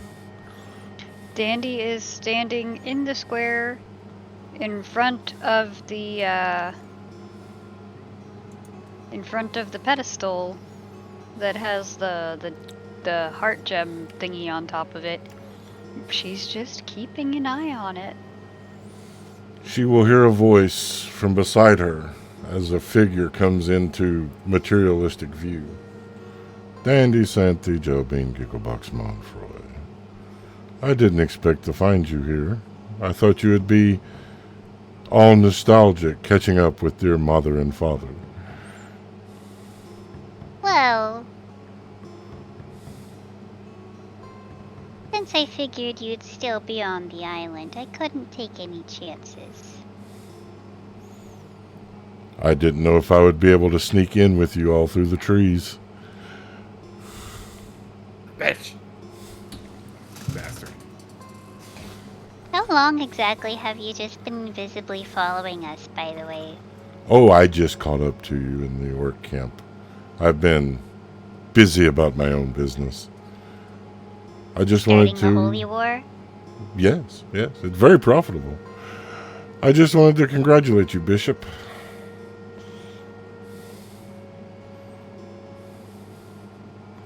Dandy's just gonna look up at him. Why are you promoting me? I got excommunicated. You have the mark of the bishop. The one that has the mark of the bishop is the bishop. Well, I guess you don't need it anymore since you're a higher rank. I told you I had a change of heart. I still don't know why. Money. You're more profitable to me alive.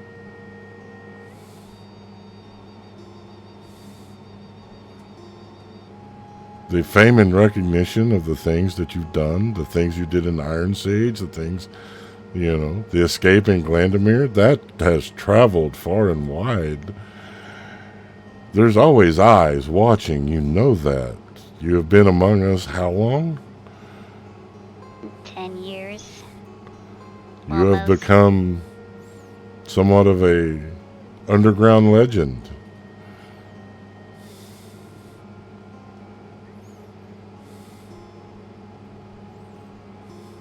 Well, I mean, keeping me alive is one thing, but how is keeping my parents alive profitable?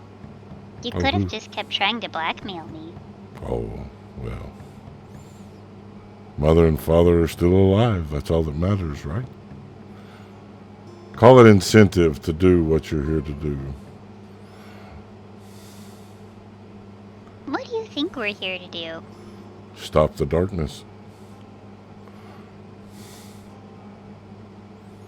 I guess you would be on the side of not having an apocalypse, since that would damage profits. It would be bad for business.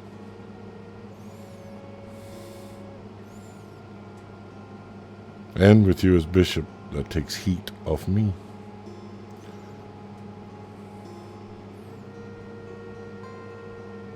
Look over your shoulder, little one. The red-eye raven comes, and he'll turn and walk into the crowd.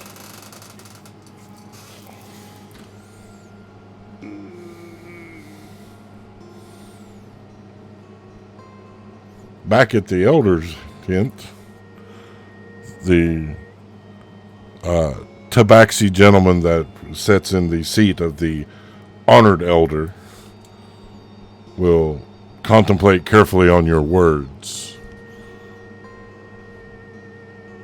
He will then nod to each of them.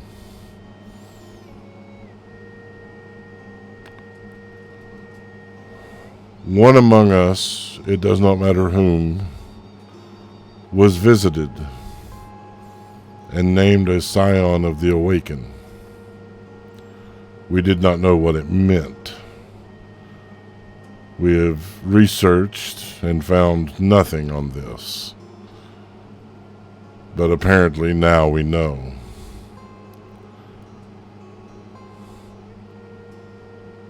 We will make you this deal.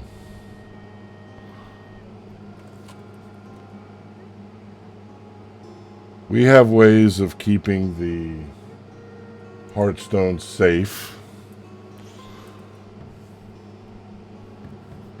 I'm assuming your arrival has something to do with Uma's wrath awakening. I can only assume that when did they start to rumble? Today. Today. Yes. So the finding of the Hearthstone, our arrival, Uma starting to rumble, it cannot be coincidence. Tyr, Yes. given that we are very, very far away from where we were this morning, what does the sky look like here? It is beautiful. Blue. Crisp.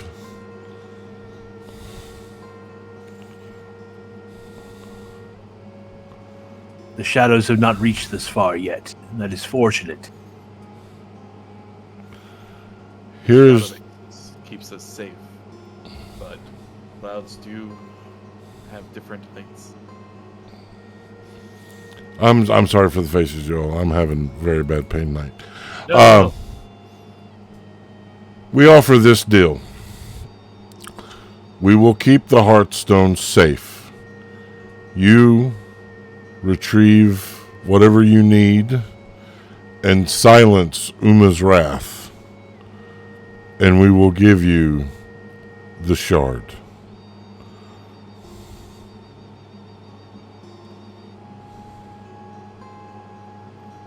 I trust them.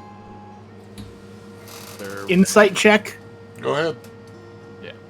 Ziraj, these are her people. Her council. She has known her council, and I am just going to trust implicitly. It's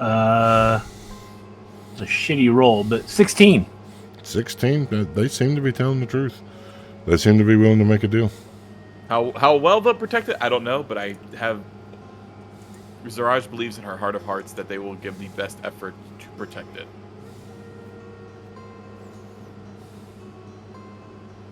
She also doesn't know that fuckface is running around now, you know, coming in from her fucking tree. Fucking hate her. I understand your position, and we will accept your deal if we cannot sway you to provide us the Hearthstone now. But I warn you, and please take this as the benevolent warning that it is. There are forces that seek to stop us.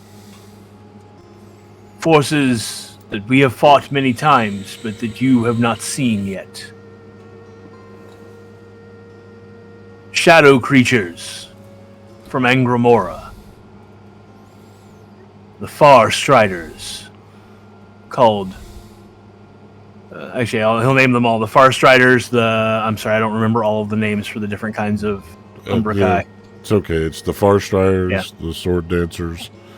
Yeah, I name them to sound impressive. Yeah. Collectively, those are called Umbrakai. They are very powerful and hard to defeat. And recently we've encountered a new creature. Something like a lycanthrope. Giant bipedal wolf creature with 4 arms, whose bite is difficult to heal. And that's not counting the creatures of nightmare, scritches, and others like them, or the demoness herself, Lilith, who still walks the world and seeks to serve her masters and stop us at all costs from preventing the apocalypse. It is. I understand that your warcasters are formidable, but they should be warned what they are coming up against. It is at this point that you all will hear a familiar howl as the shadows begin to writhe and come to life there around you. 3 more of those 4-armed lycanthrope type creatures emerging here in the Elder's Hut. I need everyone to please join me in Owlbear and roll initiative. Would Dandy have heard this howl as well? Give me a perception check with disadvantage. Come on, double nat 20s.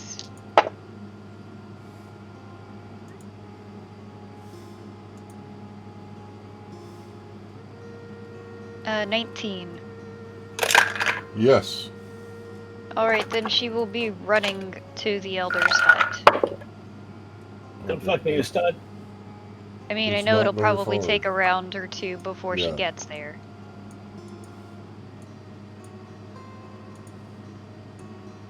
Do you still want me to roll initiative? Yep.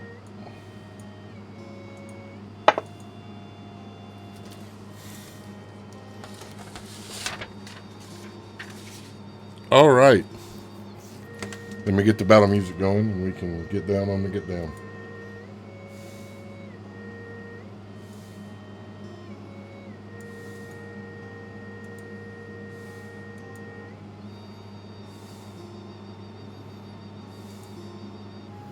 So Chad is not happy that I brought Antivar in.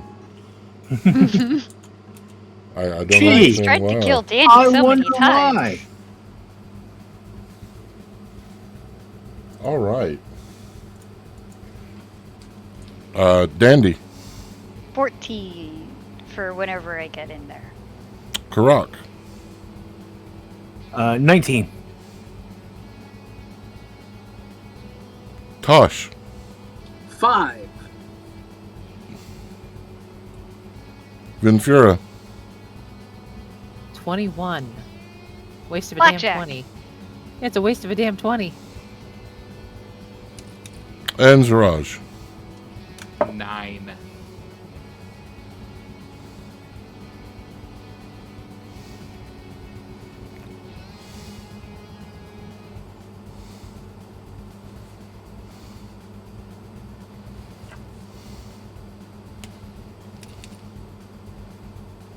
All right, awesome.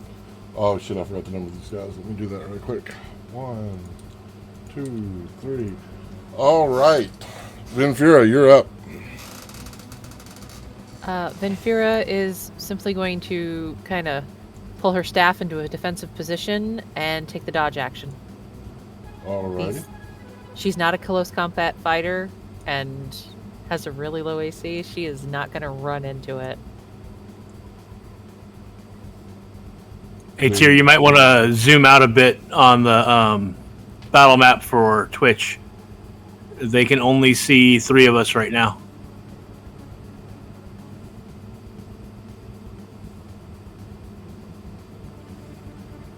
That's better. There we go. Sorry, guys. All right. The books are the elders. All right. Vinfira, that is your turn. Taking the dodge action.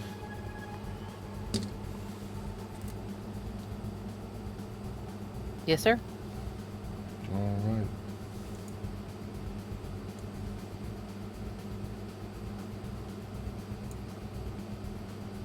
We'll mark you with a green circle for dodge. Karak, you're up. All right.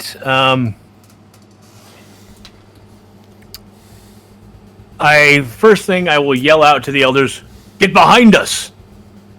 And then I will move. Let's see, can I get there? Can if I use my bonus action. So I will move, and then I'll take my full movement, and then I will use my bonus action to use my aggressive feature to move. Oh wait, no, that doesn't work. Aggressive, I have to move straight to them, and that's not where I want to move to. So never mind.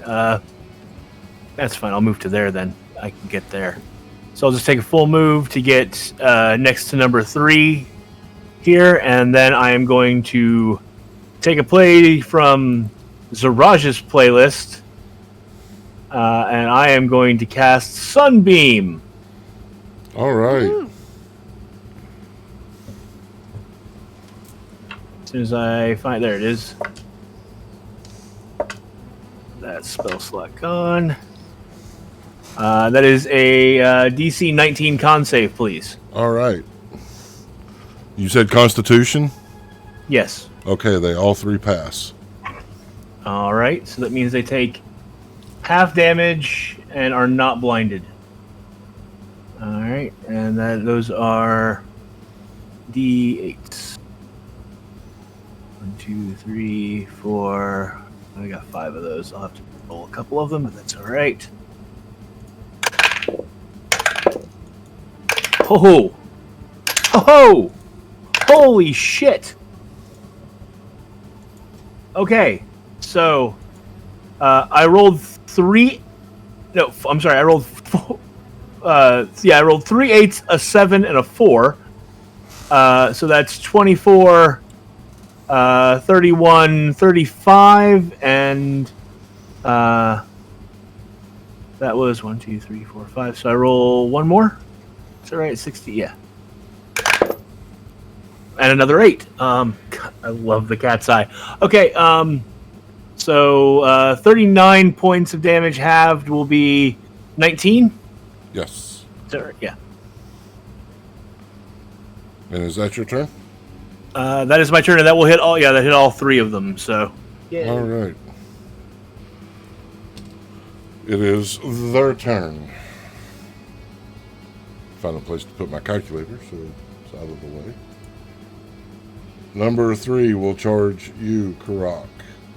Number 2 will charge Vinfira. Number 1. Hold on. Let me remeasure. Yes. Number 1 is charging at one of the elders. All right. First up against Karak. That is in that 20. Ooh. That'll hit.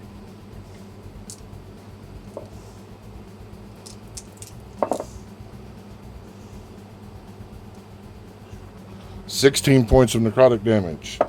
Second attack. All right. That's going to miss. 15 does not hit Karak. 15 does not hit Karak. Does a 16. Nope. All right. Against you, Vinfira. Uh-oh. 22. Yeah. Oh, yeah. Yeah, that definitely hits me. And I took dodge. Oh, well, then that's with a disadvantage. Yeah, they have to roll with disadvantage Right. if you're in dodge. That's right. All It's disadvantage, not half damage. So 11 will not hit, I don't believe. Thankfully, not anymore.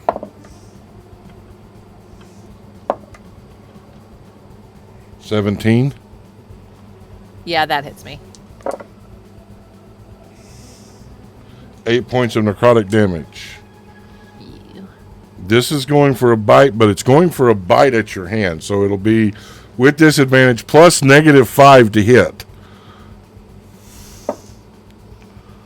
That's a nat 20. See what the second roll is. Second roll is a 9. 9 actually misses. All right. Against the elder. That will hit. That will hit. That will miss. All right, Dandy. Yes. Making your way? Yep. All right. You're in front of the elder's tent now, or the elder's building now. So next turn you'll be able to come in. Ziraj. So, Zarage is going to.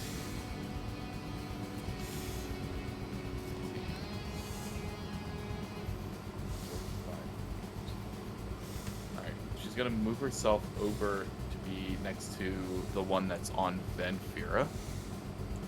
And then she's going to. Actually, before she does that, she's going to assume the starry form of the archer. Okay. And then she is going to, as part of that, she's going to shoot an arrow at the one that is on Venfira.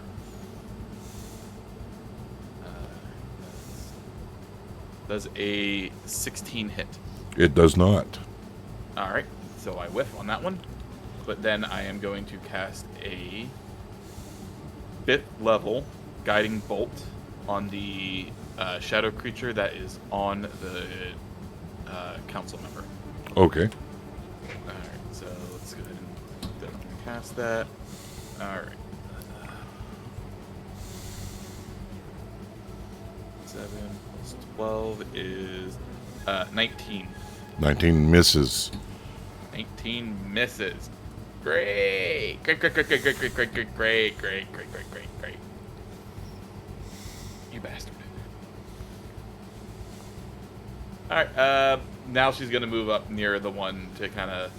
I know it's kind of fixated on Ben, but hopefully draw a little aggro. But she's gonna leave some space for Tosh to get in there if he wanted to. But she's gonna look at Tosh, look at where everybody else is, and like gesture council member. All right. That will bring up Tosh. Taking the hint from Ziraj, Tosh is gonna, taking his quarterstaff off of his back, is going to charge forward towards the Umber, whatever. We don't have a name for it yet. The wolf Umber shadow thing, and he's gonna go charge out to do some attacks.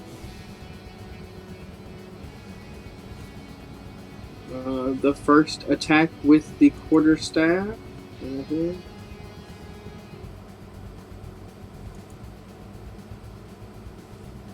That is, I'm going to spend, that is a 7 on the die, plus 8. I'm going to spend 3 key points to focus the attack. 1, 2, 3 for a plus 6 to it, making it a 21.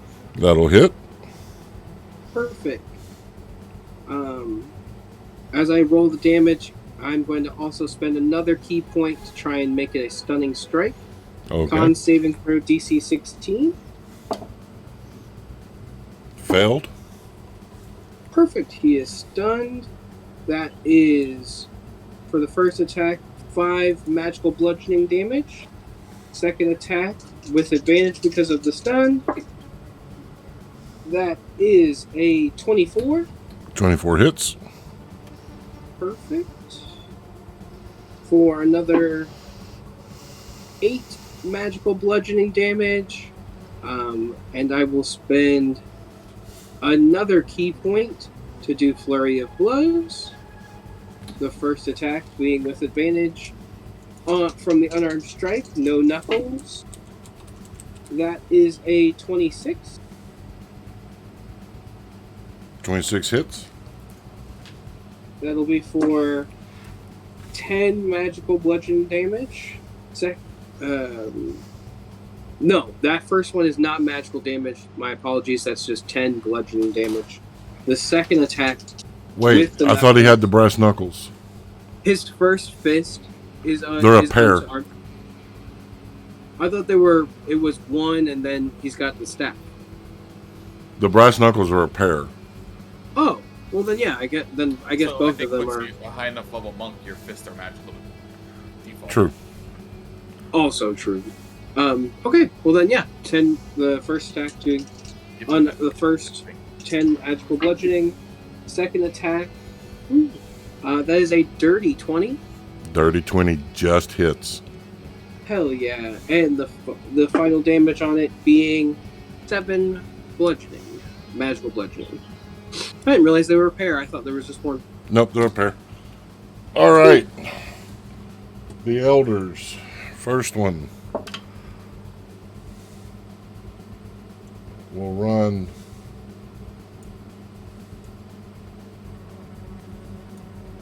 They're taking their actions and dashes. Since this one is stunned, Yeah, you can't take actions or reactions. Nice. all right. That'll bring us back to Venfira. All right. Well, I guess since this thing's up in my face and I know I can't cast on it because of what happened the last time, I guess I'm going to attempt.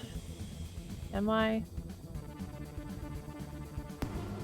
to try to shift myself behind it slightly so that I'm flanking with Ziraj. Ziraj is not engaged to be able to. Ziraj's not engaged. Yeah.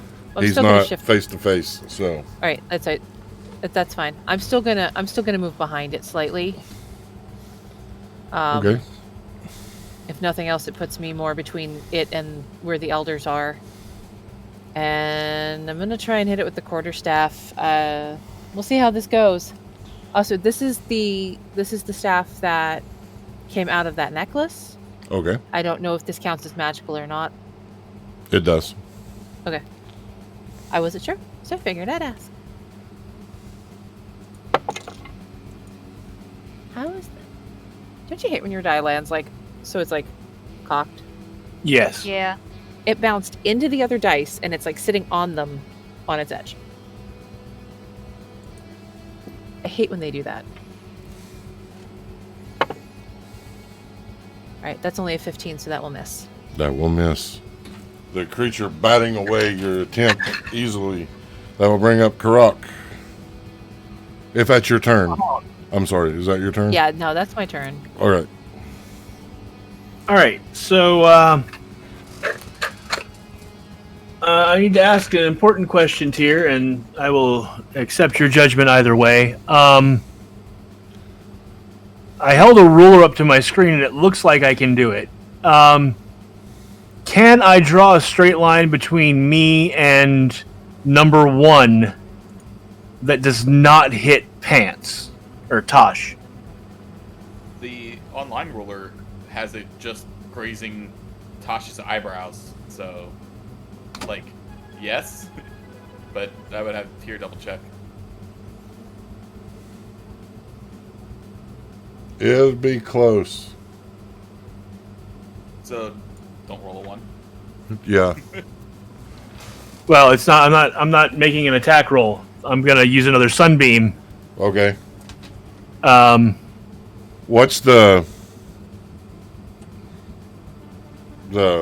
Is it a cone? It's a straight No, line? it's a beam. It is 5 foot wide and 60 foot long. So I want to place it so that the edge of the 5-foot beam hits part of the creature, but doesn't hit Tosh. Because these things are pretty big, right? So like I can catch it with the sunbeam, but not hit without endangering Tosh. So I'm trying to see. Drawing a straight line so it hits both of them. At 5 foot, it's going to hit Tosh. Our sunbeams are thick with 2 C's. Yeah. Then I'm going to. You could probably do to get 3 and 2. Actually, yeah, you're right. That I can do. Yeah, so I'll do that. I'll step around to about there, and that should split right between Venfira and Ziraj and hit both of them. Yep. So I will need another con 19 save, please. Both are good.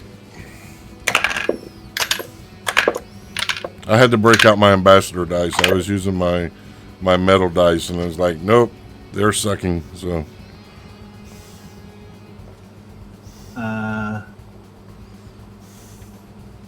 14 and 8 is 22, and 4 is 26, and 2 is 28, and 5 is 33. 33 halved is 16. 16 points of radiant damage. alrighty. They will howl in rage and pain. I need to check something right quick on them. Oh, and just while you're checking, just for flavor, Karak's sunbeam, a swirling storm of clouds appears above his head, and then a beam of sunlight breaks through the crowds, and he reflects it off his shield and angles it into his targets. All right, very cool. All right. They look hurt. The radiant energy seems to have fucked them up. Is that your turn? That is my turn. All right. I need a athletics or dexterity check, Venfira, as this one tries to grapple you. You said athletics or Acrobatics. dexterity? Yep. Well, we'll go with acrobatics just because I actually have a 1 there and not a 0. Which I don't think is going to matter because I rolled a 10, so that's 11. It grabs you, tries to bite you again, as the first one did. Of course. That is a natural 20. Well, fuck.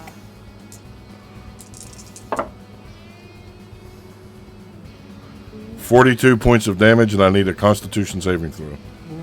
I'm going to wheel you on that con save, so add 5 to your roll. Okey-doke.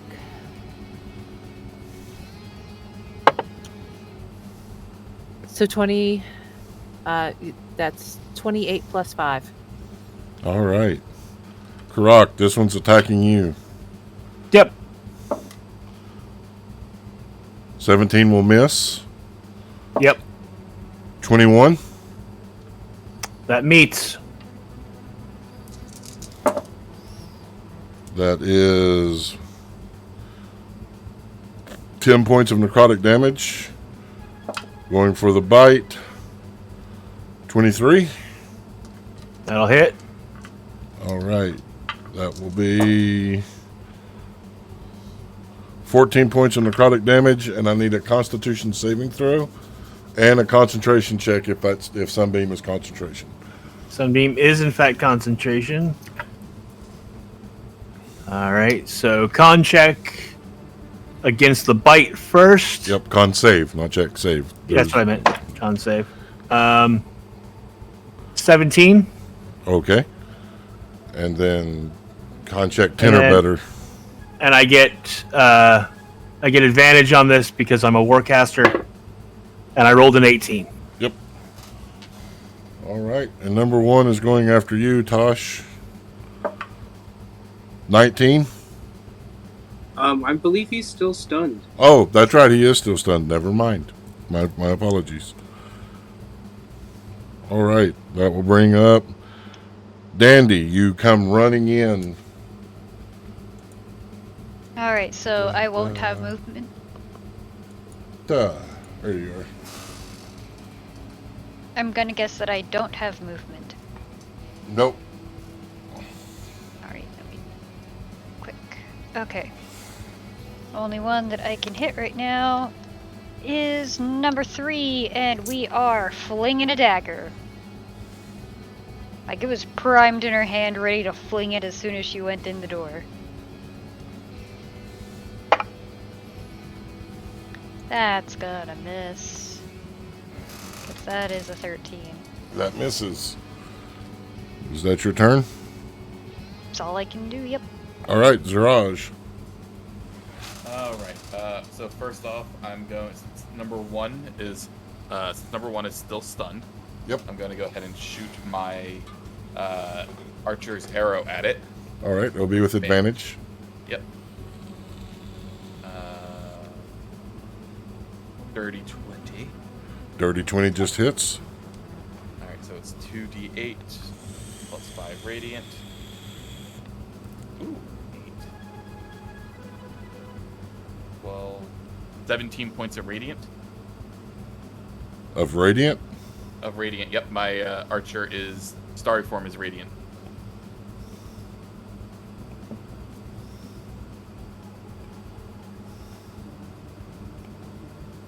Already.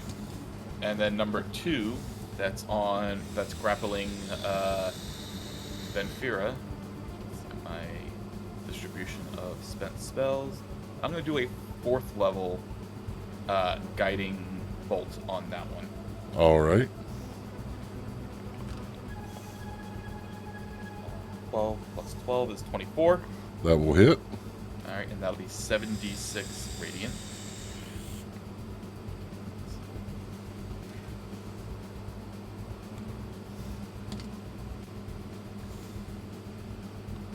All right, 31 points of radiant on that. And that was guiding bolt, correct? Guiding bolt, correct. So the next melee attack against it has advantage. Well, it doesn't matter.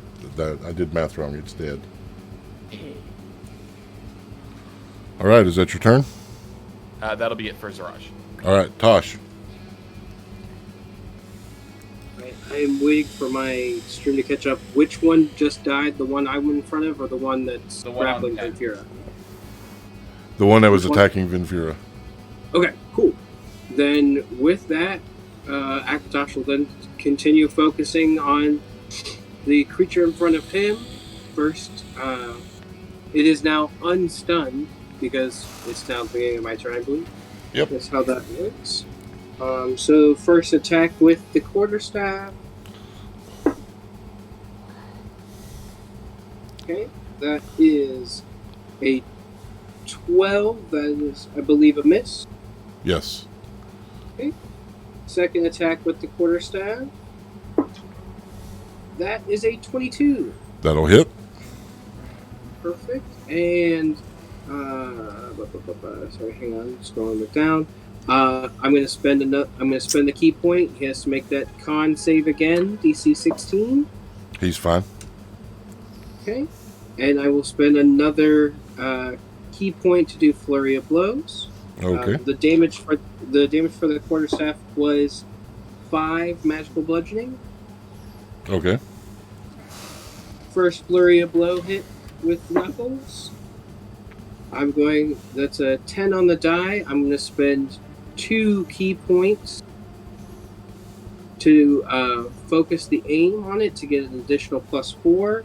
+8 makes that 22. That'll hit. For a total of another 5 magical bludgeoning. And also, since I hit him with one of my flurry of blows, He needs to make a DC 16 Dex save, otherwise he falls prone. He's fine. Okay. And the second flurry of blows attack. That, even if I spend things on that, won't even get to it. So that will be a total of 12. All right. That is your turn. The elders are staying far, far away. Venfira. Is that one elder that's still over there? Is he going to move with the rest of them, or is he going to stay up in that top corner? He's staying up there. He pissed himself Okay. and is staying up there. Okay. Oh boy. She really doesn't want to get up close and personal with these things again, so I'm going to once again take dodge because I can't cast at these things without feeding them, essentially. Alrighty. She won't take the chance. All right. You dodge. We'll leave you green on the map, and that'll bring up Croc.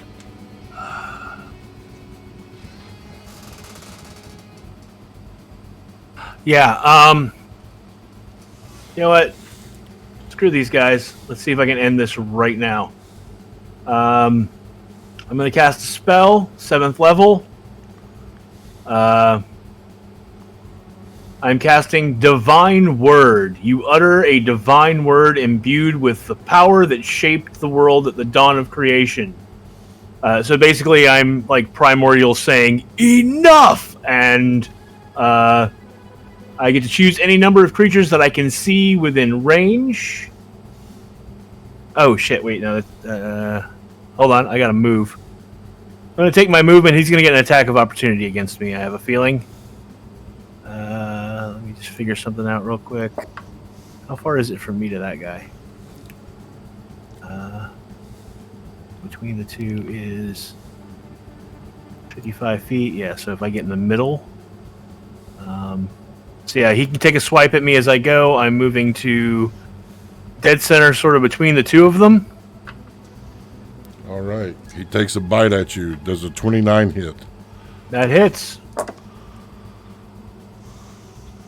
13 points of necrotic damage, and I need a Constitution saving throw. How is an 18? You're good. And a concentration check. Because this is not a concentration spell that I'm casting. I get advantage on that. That's a 19. Yep, you're good. Okay, cool. How much damage did I take from that? 13. 13. Let me add that before I get the spell back up and finish reading it. Go. All right. So each creature that I can see within 30 feet of me that I choose, that hears the word, must make a Charisma saving throw, DC 19. All right, number 1 made a 9. Number 3 made a 1. Okay, so here's where we figure out if this works or not, because I'm not sure what these creatures are classified as. Regardless, on a failed saving throw, a creature suffers an effect based on its current hit points. If it has 50 hit points or fewer, it is deafened. If it has 40 hit points or fewer, it is deafened and blinded. If it is 30 hit points or fewer, it is blinded, deafened, and stunned. 20 hit points or less, it is killed instantly. Regardless of its current hit points, if it is a celestial, an elemental, a fae, or a fiend that fails this saving throw, it is forced back to its plane of origin and cannot return to the current plane for 24 hours by any means short of a wish spell. And they die. Nice. Good job. Danny's I'm gonna digging go that recover spell. That That- dagger. That spell is fucking awesome. Wesley just got that spell, so yes, I feel you on that. I feel Yeah. you. And this, guys, because of time, is where we're going to stop for the evening. That's The part of why I chose that spell for that moment. Umbravex being destroyed. Umbervec. VEX, Umbravex.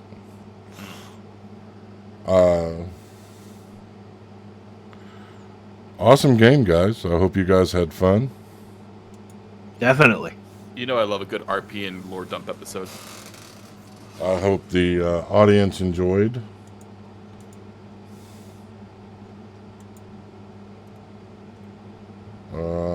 Roll a d20, Locke. Oh, let's roll the ambassador die. Don't fuck up. Natural 20. Woohoo!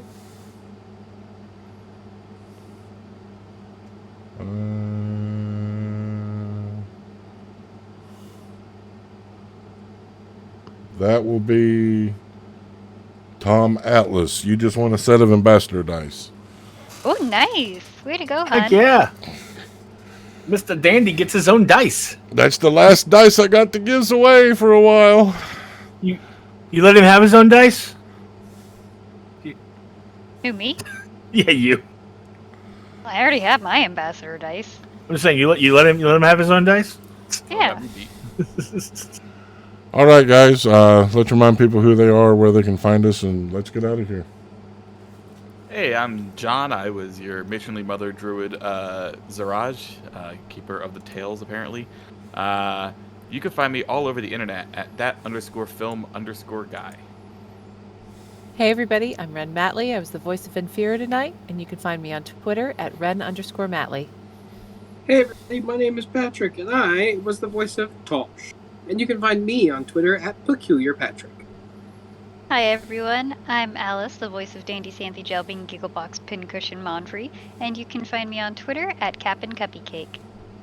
Hi, gamers. I'm still Locke Clark, and you can find me when I'm not playing Karak Stoutheart on the Book of Faces and the Twitter Patience at Locke Unruly. That's Locke with an H. All right, guys. Thank you so much for joining us. I'm Tyr the DM, the world's okayest DM. Something to think about supporting us on Patreon. We have a lot of cool bonus material out there. We throw up a show called After the Rolls. It's a talk show where we discuss the sessions after they happen. We'll have audio histories coming. We'll have one-shots coming. It's as cheap as $3 a month. And you can support us at patreon.com/WOT dice to help us keep making this great content. Until next time, I am Tyr the DM, the world's okayest DM, and remember that you're not alone. Remember that love and inclusion, these are the torches that light a path to a better tomorrow. And remember, until next time, live a life to make yourself proud. And until then, we'll see you guys.